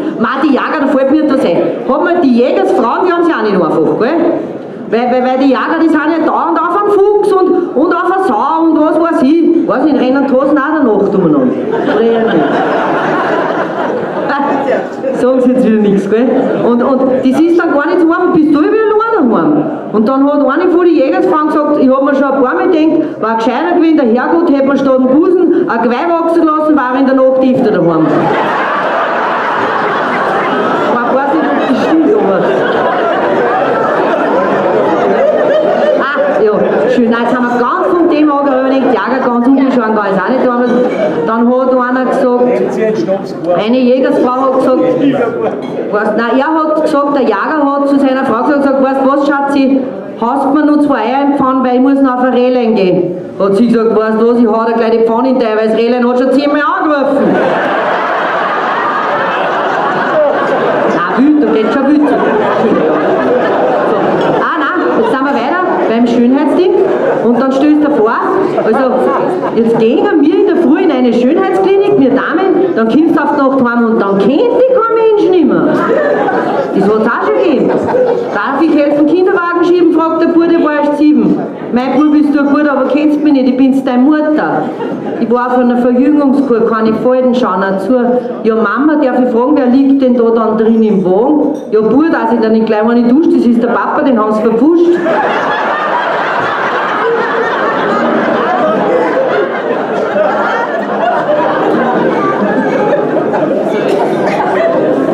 Und wir zwei sind auch im Glauben sehr gefestigt, muss ich auch sagen. Also wir tragen schon 10 Jahre einen katholischen BH, wenn bei uns hinten einer aufmacht, fallen vorn zwei auf die Knie. Ja klar,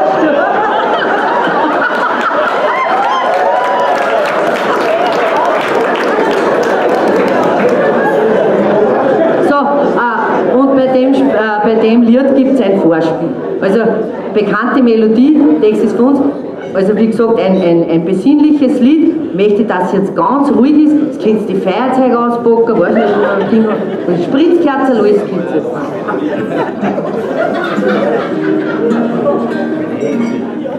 Soll ich nicht mehr machen? Nur einmal, ja. Der Stutzi sagt nämlich, mein Vorspiel ist total laut, weil man steht ja nicht 20 Minuten mit dem Auto vor der offenen Garage und hupt.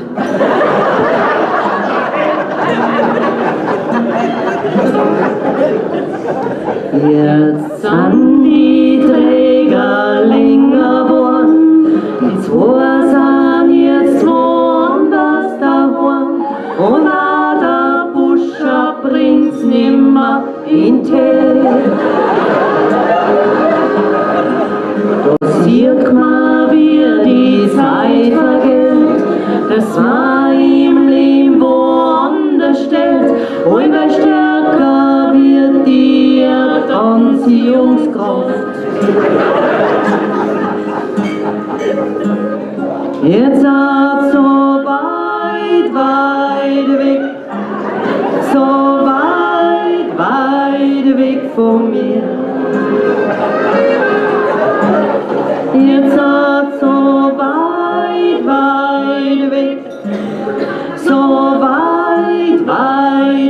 von mir. Das erste Kerzel brennt schon. Ich durchmarschiere. Und wir, früher war's ein Augenschmaus, doch jetzt geht euch die Luft schon aus. Doch Silikon ist am Mai nicht da. Es darf in Würde öder werden, es braucht die anderen gar nicht scheren. Aber wenn's im Sitzen liegt's auf meine Knie. Und jetzt alle! Jetzt seid so weit, weit weg, so weit, weit weg von mir. Ja, gut. Jetzt seid so weit, weit weg, so weit, weit weg von mir. Und kommt's nicht zurück zu mir. Das haben wir aber für die Mann auch noch nicht gemacht, gell? Auch mancher Mann kennt das Problem, die Knie hat er lang schon nimmer gesehen. Zum besten Stück da wird der Blickkontakt. Der Bauch ist so bei mir geworden, sie haben sie aus die Augen verloren. Nur im Spiegelbild da lächeln sie sich an.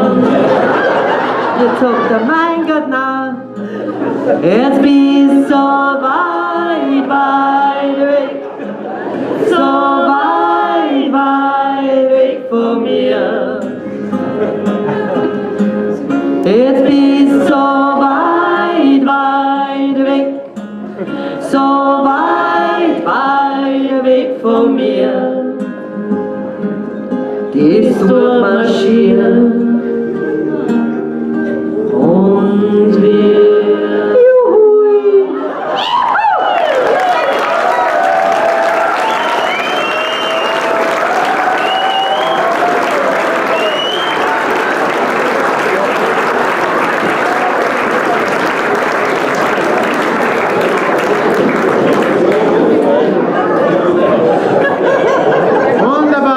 wunderbar, danke sehr, Weinbergschnecken, also das sind wirklich unerreicht mit ihrem Humor, mit ihren Liedern. Und als nächstes haben wir wieder was Instrumentales von der See-Seiten-Musik.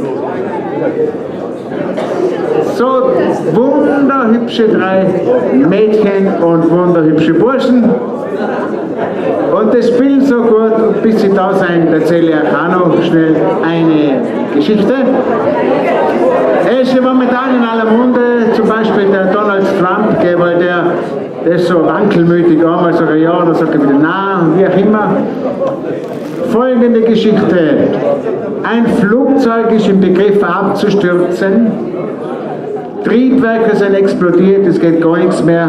Sinkflug. Und das dauert wahrscheinlich noch ungefähr 5 Minuten, bis er aufschlägt. 4 Passagiere sind im Flugzeug. Der Brad Pitt. Ja, hey, der kennt sich, Brad Pitt. Ein Schauspieler. Der Donald Trump. Ein alter Mann und ein Schulbub. Leider hat es in diesem Flugzeug nur 3 Fallschirme gegeben. Der Brad Pitt schnappt sich gleich an und sagt zu allen anderen, tut mir leid für euch, ich muss überleben, ich bin weltberühmt, ich muss die ganze Welt unterhalten, Hollywood braucht mich, pfiat euch, ciao, und ist ausgekopft. Der Donald Trump schnallt sich auch gleich was um und sagt zu dir, tut mir leid für euch, ich bin der cleverste Präsident aller Zeiten. Ich muss Amerika retten, ich muss die ganze Welt retten. Hupft aus, wie ich weg war. Jetzt war nur noch der alte Mann und der Schulbub in dem Flieger. Dann sagt der alte Mann zum Buben, weißt du was, mein Leben ist fast vorbei. Du hast es noch vor dir. Nimm du den Fallschirm, ich verzichte. Dann sagt der Bub zum alten Mann, gnädiger Herr, wir werden beide überleben, wir haben noch 2 Fallschirme, weil der cleverste Präsident aller Zeiten ist nämlich mit meiner Schultasse rausgekommen.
Also, hätten wir sowieso gut gespielt. So schnell hätte es nicht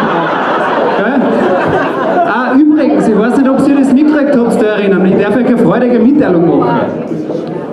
Österreich hat gegen Deutschland 2-1 gewonnen. Ist das so? Wer hat das gesagt? Wer hat das gesagt? Ich hab das schon gesagt. Entschuldige, habe ich nicht aufgepasst. Nein, aber es ist ja wurscht.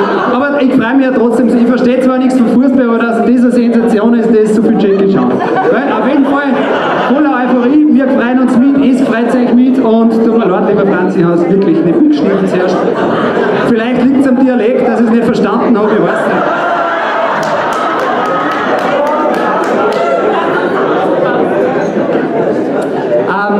Ja, jetzt ist es abgegangen, der Roman, und jetzt drosseln wir das wieder, jetzt hören wir mal die zwei Geigerinnen zu, wie schön die einen Jodler spielen können. Der Jodler, das ist ja auch ganz was Charakteristisches, gerade für unsere Gegend, für Salzkammergut, wo wir ja nur dazugehören, so irgendwie so recht und schlecht. Und jetzt spielen wir mal so einen richtigen, schönen Geigenjodler. Und da kommt dann noch was drauf, lassen wir uns überraschen.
Die haben einen schönen Gang, mit einem Fuß waren's Kuh groß, mit dem anderen hängt's zusammen.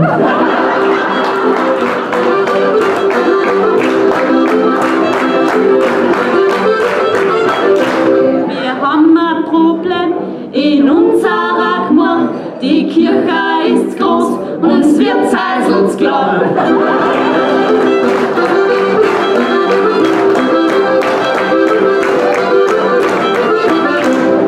Nachbar und Nachbarin teilt miteinander ein Biss. Mein Nessen muss erwarten, bis sie fertig ist.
wir haben einen bayerischen gehabt, wir haben einen Polka gehabt, gesungen haben wir, gestanzt haben wir gehabt, einen Jodler haben wir gehabt, was wir noch nicht gehabt haben, ist ein Walzer.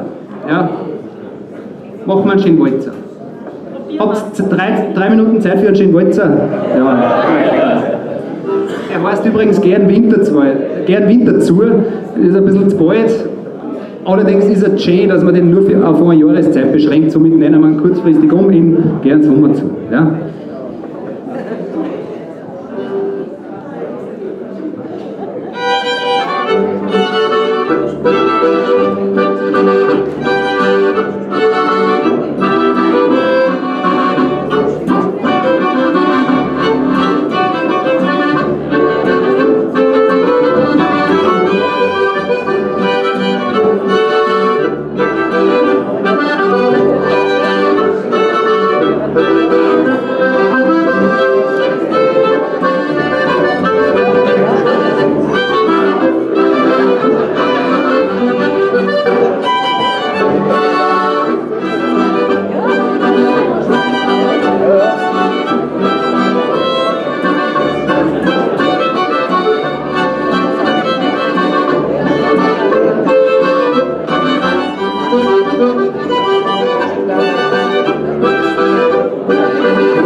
Genuss. Großes Kompliment an diese junge Gruppe. Ich habe Ihnen schon gesagt, also, die muss man merken, die brauchen sicher einmal für die letzte Reise. Als nächstes unsere Stubenhocker.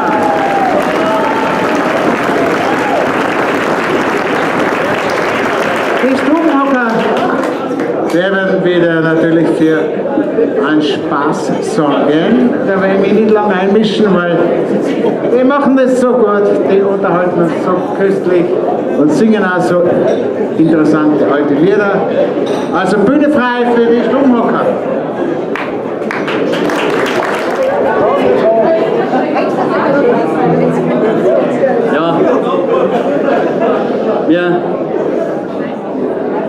Ja, wir singen jetzt wieder ein internationales Lied, aber vorher müssen wir noch geschwind eine kleine Geschichte erzählen.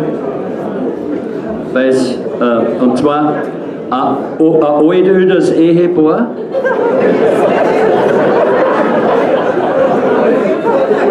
Altödes.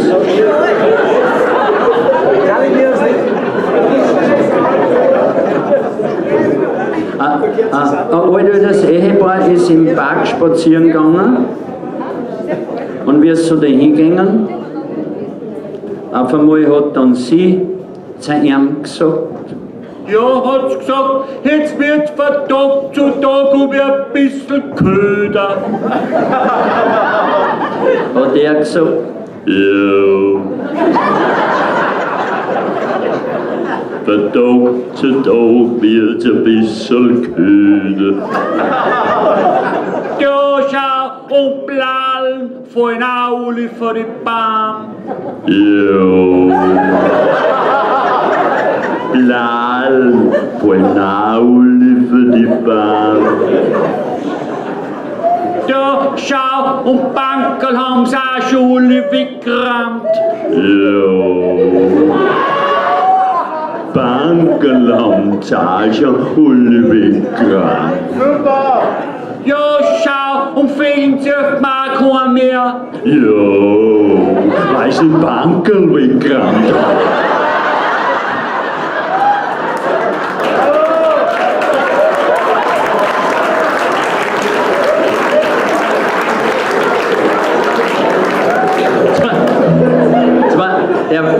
Zwei Verwitwete haben zusammengeheiratet. Zwei Verwitwete haben zusammengeheiratet und wie es dann wieder verheiratet waren, die zwei Verwitweten, dann hat es halt Nacht dahergekommen.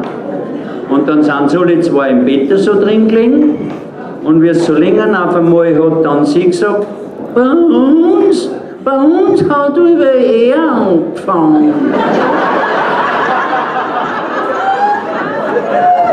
Hat er gesagt, bei uns hat überall sie angefangen. Hat sie gesagt, geh, bei uns hat aber schon über er angefangen. Hat er gesagt, bei uns überall sie. Hat sie gesagt, geh, wann aber du bei uns über er angefangen hast. Hat er gesagt, bei uns sie. Hat sie gesagt, na gut, dann fangen wir die an. Namen des Vaters und des...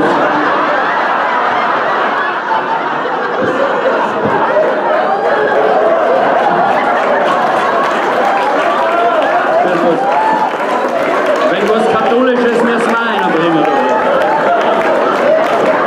Ja, aber jetzt singen wir Lied. Jetzt singen wir Lied und wir haben uns gedacht, wir singen jetzt auch was.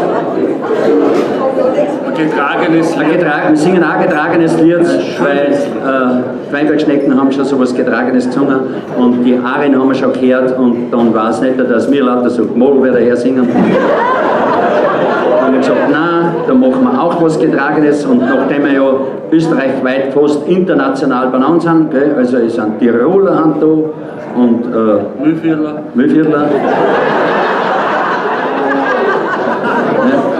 Haben wir gesagt, und jeder singt in seine Art, gell? Also, und dann haben wir gesagt, dann singen wir jetzt einmal was, auch noch was Österreichisch und alle sagen immer, dass die Kärntnerlieder die schönsten Lieder sind.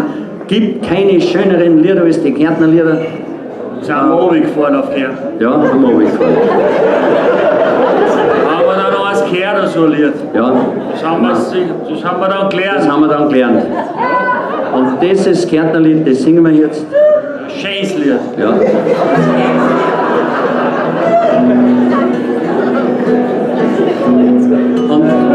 Und so sinnreich.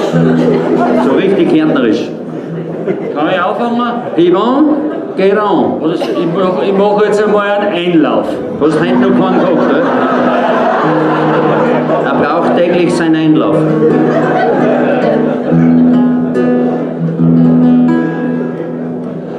Im Wald liegt ein Haifer, die Fliegen sitzen drauf. Dann immer Papier Mensch glaubt's nicht auf. Das Papier ist weggeflogen, der Wind hat's verwahrt. So liegt das klar einfach im Wald drin stark. Verlosen, liegt einfach im Wald, wie der Stroh auf der Straße und wird langsam kalt. Die fliegen die Sommer, kein Vogel mehr singt, so liegt es klar einfach im Wald drin und steht. Im Wald liegt der Eifer, das ist mein Schatz. Der Mensch kennt das Flickern, nur ich weiß den bloß. Doch wie geht mein Wohlfahrt, doch find ich meine Ruhe, da hockt ich mich nieder und mach was dazu. Das ist noch nicht raus, gell? Das bringt uns nicht raus, wir haben nicht. Das ist ja so ein schönes Lied.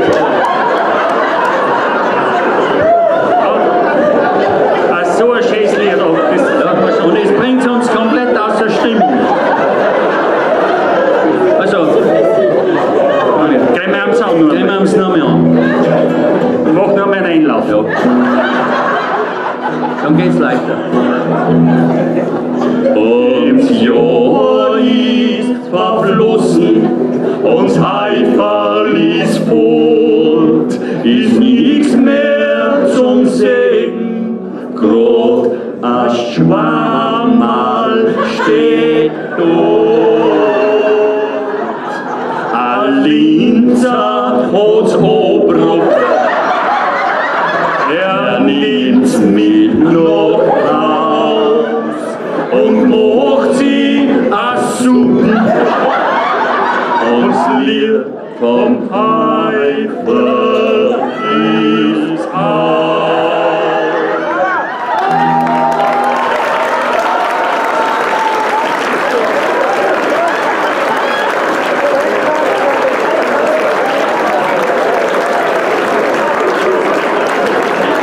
Das ist schon ein schönes Lied, gell?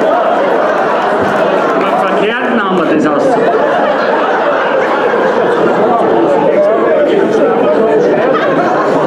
Auf die Suppen bin ich eingeregt.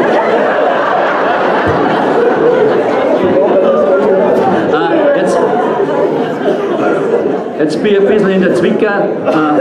Und zwar, erst hat wer geredet, also ganz am Anfang hat wer geredet, ob ich die Geschichte erzählt von der Barbara. Eigentlich habe ich nicht gemacht, ich weiß nicht, soll ich die erzählen? Oder das von oder familiär das? Was für was nehmen wir denn? Was? Das Militär. Das Militär. Nein. Und zwar, die Geschichte ist ja so, da geht es darum, wie es früher beim Militär zugegangen ist. Früher haben sie ja, beim Militär haben sie es ja anders gehabt als wie heute, weil die sind nicht mit den Flieger über die Häuser so drüber gebohrt, hier und da mal, also wenn sie gerade einen Benzin gekriegt haben, sondern die sind ständig über Land gegangen, also am Boden dahin. Und da ist es so gewesen, dass da ist ja die Infanterie gewesen, nicht? Die Infanterie, die Kavallerie, die Pioniere, die Kanoniere, die sind da. Die Musketiere. Was für ein? Musketiere.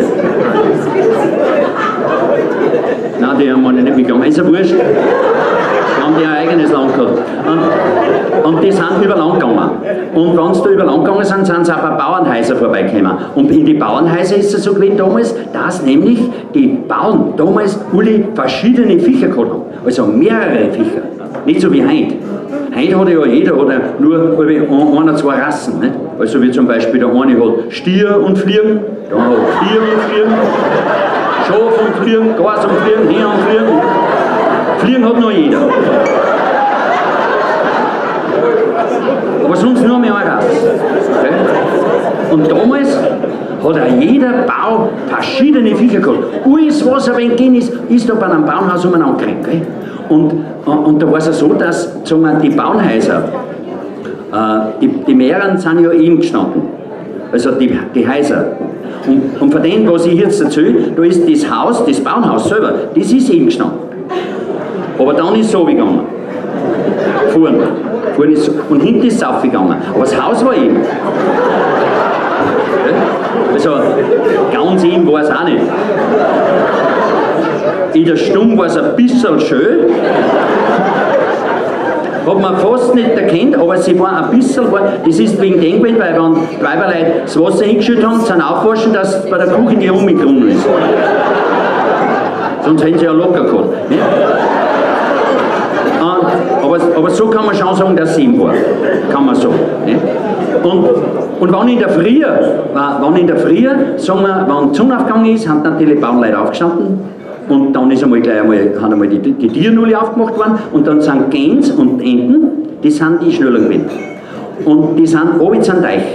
Weil früher haben sie unten oben einen Teich gehabt. Das hat dazu, zu einem Haus oder Teich dazugehört. Und das hat ja, der Hausverstand hat ja, die haben damals mit dem Hausverstand haben die das gemacht, die hat ja das eingegeben, dass sie den Teich unter ein Haus gebaut haben. Heutzutage plant das Architekt, jetzt haben sie es Oberbei auch schon. Aber damals haben sie gesagt, wenn er übergeht, dass er uns nicht abgeschwappt. Aber das war der Hausverstand. Aber und haben sie ihn unten gebaut. Ne?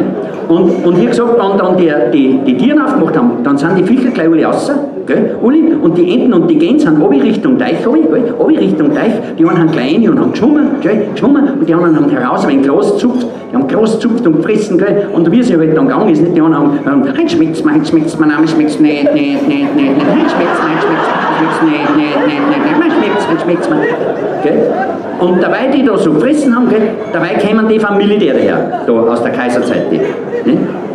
Und sind da Richtung den Teich umgegangen. Und die Enten und die Gänse haben das gesehen, weil die waren am weiter Nord, haben das gesehen, dass jetzt die vom Militär kommen, sind sofort außer vom Wasser, alles aufgeschnattert, auf Richtung Bauernhaus, alles auf Richtung Bauernhaus und haben da aufgeschnattert, Soldaten kommen, Soldaten kommen, Soldaten kommen, Soldaten.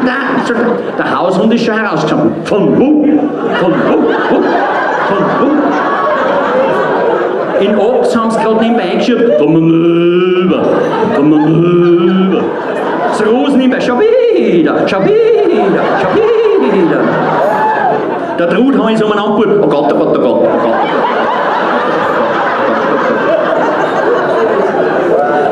Und bei den ganzen Wirbeln ist passiert, gell? Da haben sie nämlich heraus dann Haus, haben sie einen Brunnen gehabt. Also einen Tiefbrunnen. Also 2 Meter wieder gehabt haben. Das war damals ein Tiefbrunnen. Wenn du immer rausgeschaut hast, war er tief.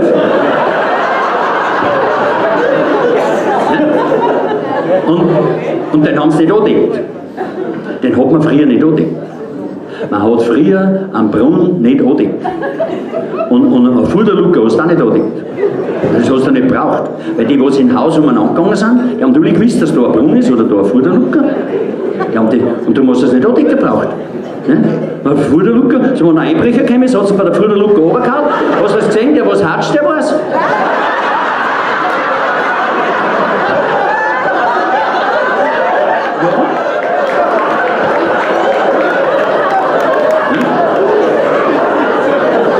Heute wirst du gestraft, weil sie weiter hat man Einbrecher. Und darum hat man einen Hausbrunnen nicht angedeckt. Also einen Brunnen, den hast du nicht angedeckt gebraucht. Für was hast du nicht angedeckt? Jeder, der was im Haus gearbeitet hat, hat gewusst, dass da ein Brunnen ist. Und die mit den Steckern haben noch nicht gegangen. Aber mit dem Blödsinn, dass da die vom Militär dahergekommen sind und den ganzen Ding, haben da die Viecher, wie es alle geschaut haben, weil das Militär kommt, haben sie da ein kleines Gas und ein Kratz in den Brunnen reingeschert. Okay? Und die Schoflampe haben sie gesehen. Die Schoflampe haben sie gesehen, dass sie jetzt da die Kratz und die Gas in den Brunnen reingeschert haben, nicht? Die haben gleich zu, gell? Die Schof haben gleich zu, haben gesagt, und reingeschaut. Die trinken alle beide, die trinken alle beide. Die kleinen Lamperla, so mal leer. Aber die Fahlsau hat es auch gesehen. Die ist auch zu wie. Kommt's rauf.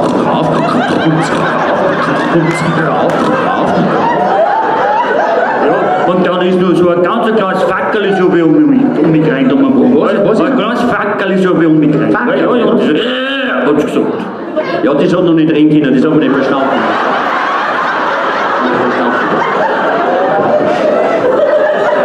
Aber zwei Hausauer auch nur, wie gesagt, kommt's rauf, gell? Gas ist drin gestanden auf alle Vier, gesagt, ist mir unmöglich. Kurz hat sie am Buggy aufgesetzt, weil die Füße nicht so lang waren in den Wasser drin. Miau. Im Pfau ist es dumm geworden. Weil es so zugegangen ist. Der hat ein Rau geschlagen vor dem Tor, Ich bin der Esel in der Der Tauber am Tod, dann ist Sascha zu dumm, der hat auch geschlagen. Gibt's sogar eine Ruhe. Die sind umeinander, eine fuhr beim Hof, da hinten über den Hof, über den aussehen. Am Misthaufen, so ein schrecklicher Tag. So ist es früher zugegangen, wenn sie beim Militärmanöver gehabt haben.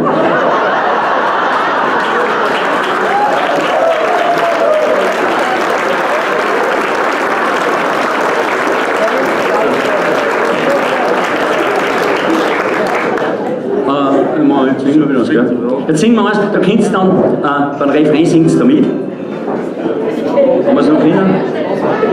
Wird es bei dir jetzt auch niederknien, gell? Das fällt oben. Warte mal, jetzt geht's. So, dann passt das schon, ja. Kann ich anfangen? Ja. Beim Trio haben wir einen Text. Singen wir zuerst einmal, oder? Den singen wir mal und dann kannst du dann alle mitsingen. Gell?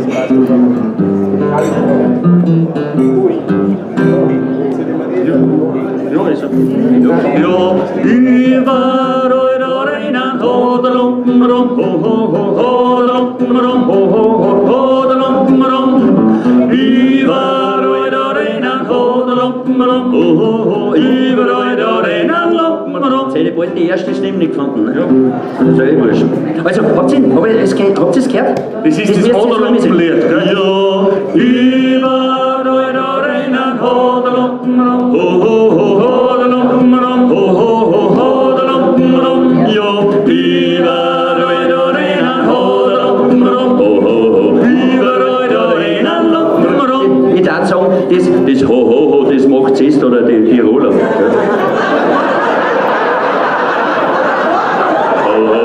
Das wird eng. Und jetzt singst du das auch noch wieder, gell? Probieren wir es einmal. Ja, über eure Reinen, hodelumpen, rum, hodelumpen, rum, hodelumpen, rum. Über eure Reinen, hodelumpen, rum, über eure Reinen, lumpen, rum. Genau. Und auch die Strophen singen wir uns selber, weil da werdet ihr den Text nicht wissen.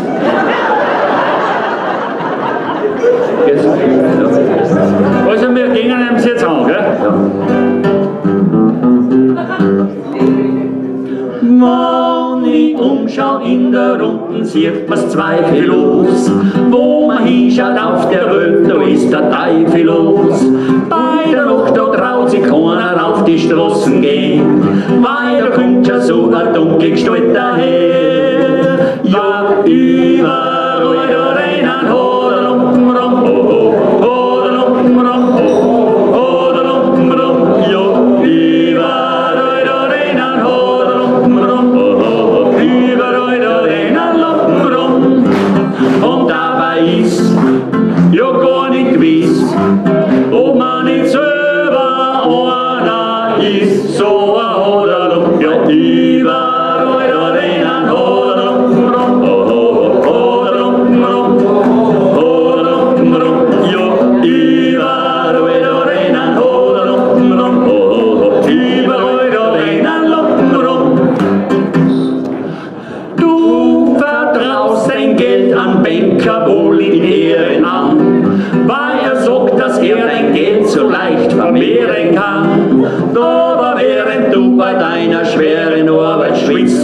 ob der Oder und der ganzes Geld verblitzt. Ja, überall da rennen Oder und Rum, Oder und Rum, Oder und Rum. Ja, überall da rennen Oder und Rum, überall da rennen Lampen rum. In der Politik glaubt jeder nur, was er nicht ist. Dabei ist seine weiße Weste voller Schweinemist. Aber vor den Wahlen für das edle Wählertum hängt da jeder sicher weißes Mantel um. Ja, überall da rennen Oder und Rum, Oder und Rum, Oder und Rum. Ja, überall da rennen Oder und Rum, überall da rennen Lampen rum. Und dabei ist ja gar nicht gewiss, ob man nicht selber einer ist, so ein Hoderlump. Ja, überall da rennen Hoderlumpen rum, Hoderlumpen rum, Hoderlumpen rum. Ja, überall da rennen Hoderlumpen rum, überall da rennen Lumpen rum. Mancher bildet sich ein, dein allerbester Freund zu sein. Dabei tut der Fliegen in jede Suppen rein. Aber denkt dir nichts, besuche seine Frau zu Haus. Und danach sauft er sein ganzes Bier noch aus. Ja, überall da rennen Hoderlumpen rum, Hoderlumpen rum, Hoderlumpen rum. Überall da rennen Hoderlumpen rum, überall da rennen Lampen rum. Und dabei ist man nicht gefeit. Es habt ja auch noch solche Leute, solche Hoderlumpen. Überall da rennen Hoderlumpen rum, Hoderlumpen rum, Hoderlumpen rum. Ja, überall da rennen Hoderlumpen rum, überall da rennen Lampen rum.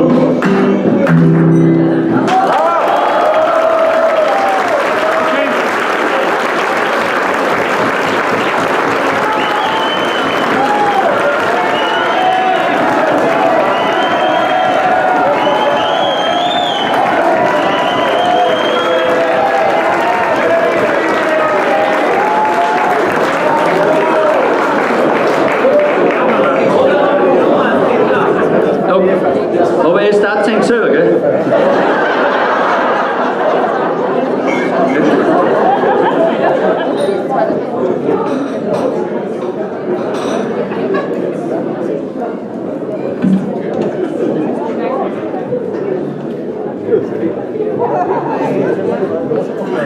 Ich kann nicht mehr Lieder.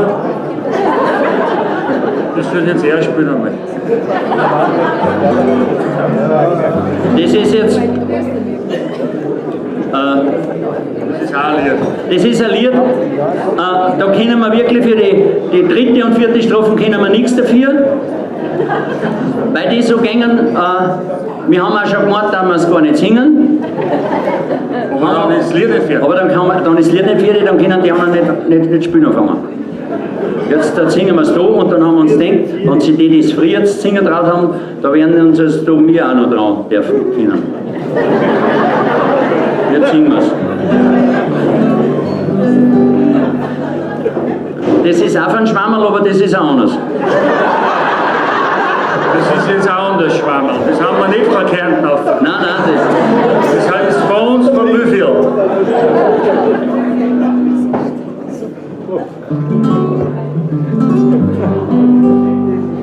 Ein Schwammerl wog ich Saus mit Rausch, er wog ich her und hin. Bei einer Mistgrube rutscht er raus und plötzlich liegt er drin. Und wie er da so drinnen liegt, ruft er traurig aus, oh je.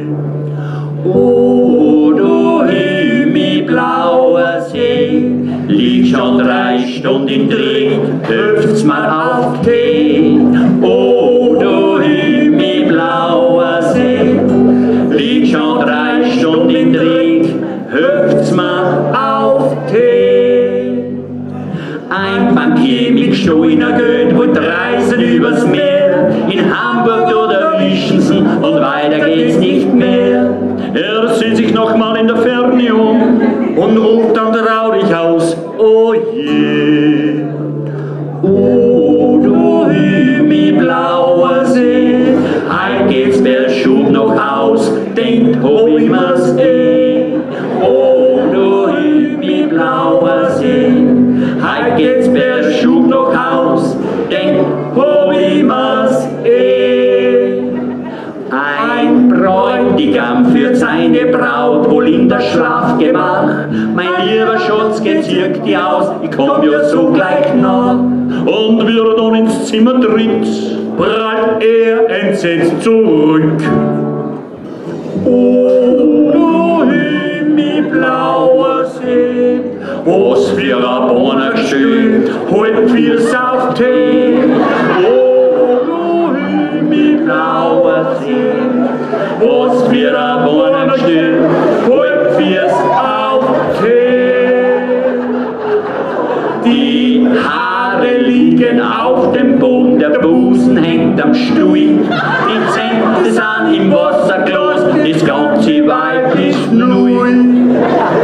Er zieht sich's nochmal von der Ferne an und ruft dann traurig aus, oh je. Oh, du Himmel, blauer See, heiliger Sebastian, koch ihr an den. Oh, du Himmel, blauer See, heiliger Sebastian, koch ihr an den.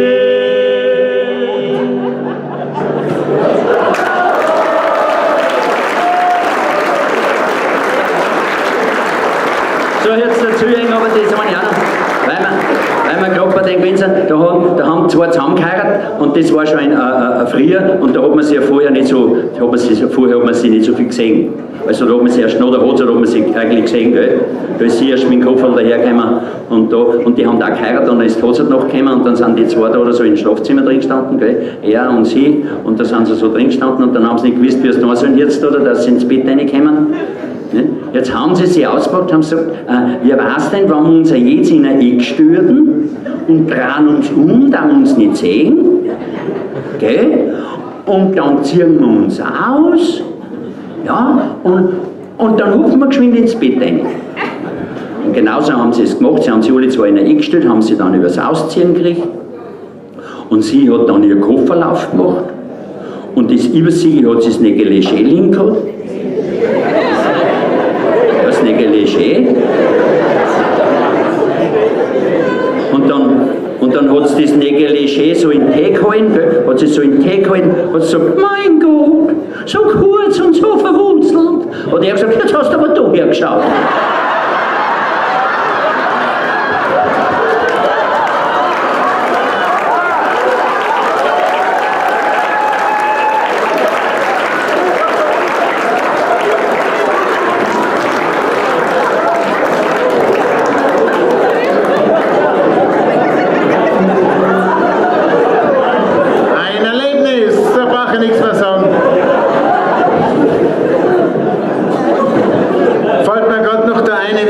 Zu diesem Thema.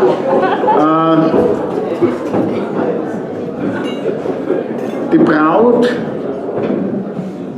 hat erfragt, es ist die Hochzeitsnacht so eine wichtige Nacht.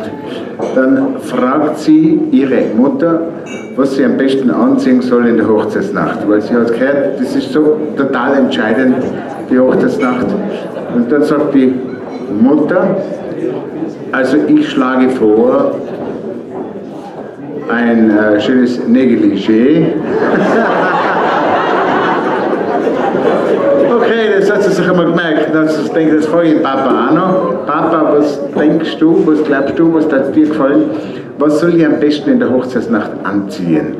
Und dann sagt der Vater zu ihr, also, was mir taugt, das war so ein knapper Slip in Rot und BH in Rot, ganz, ganz knapp. Ja, hat sie sich zu Herzen genommen. Dann denkst du sich, alle guten Dinge sind drei. Es fragt die Oma auch noch. Oma, musst du mir helfen? Weißt du, jetzt tue ich nachher heiraten und alle sagen, es ist so wichtig, die Hochzeitsnacht. Was würdest du mir empfehlen, was soll ich in der Hochzeitsnacht am besten anziehen? Dann sagt die Oma, das ist ganz einfach, die Fies.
über die Gebühr strapazieren. Ein Konzert ist ja normalerweise schon lang aus, aber es ist halt so lustig. Es ist so lässig und wir haben ja auch zu trinken, haben zu essen, aber übertreiben wollen wir es auch nicht. Wir sagen einmal, aufhören, sondern wenn es am schönsten ist und mich empfiehlt, ist es ziemlich schön. Wir werden den offiziellen Teil jetzt beschließen mit einem schönen Walzer, zum Beispiel Gruß aus Bernbach.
die Bühne bitten, weil die verdienen sich einen tosenden Applaus. Die haben das Fest organisiert und die haben alles in die Hand genommen und haben das so super gemacht. Die Regina soll zu uns kommen und auch der Rupert. Die zwei, die haben wirklich Großes geleistet und die verdienen sich einen tosenden Applaus.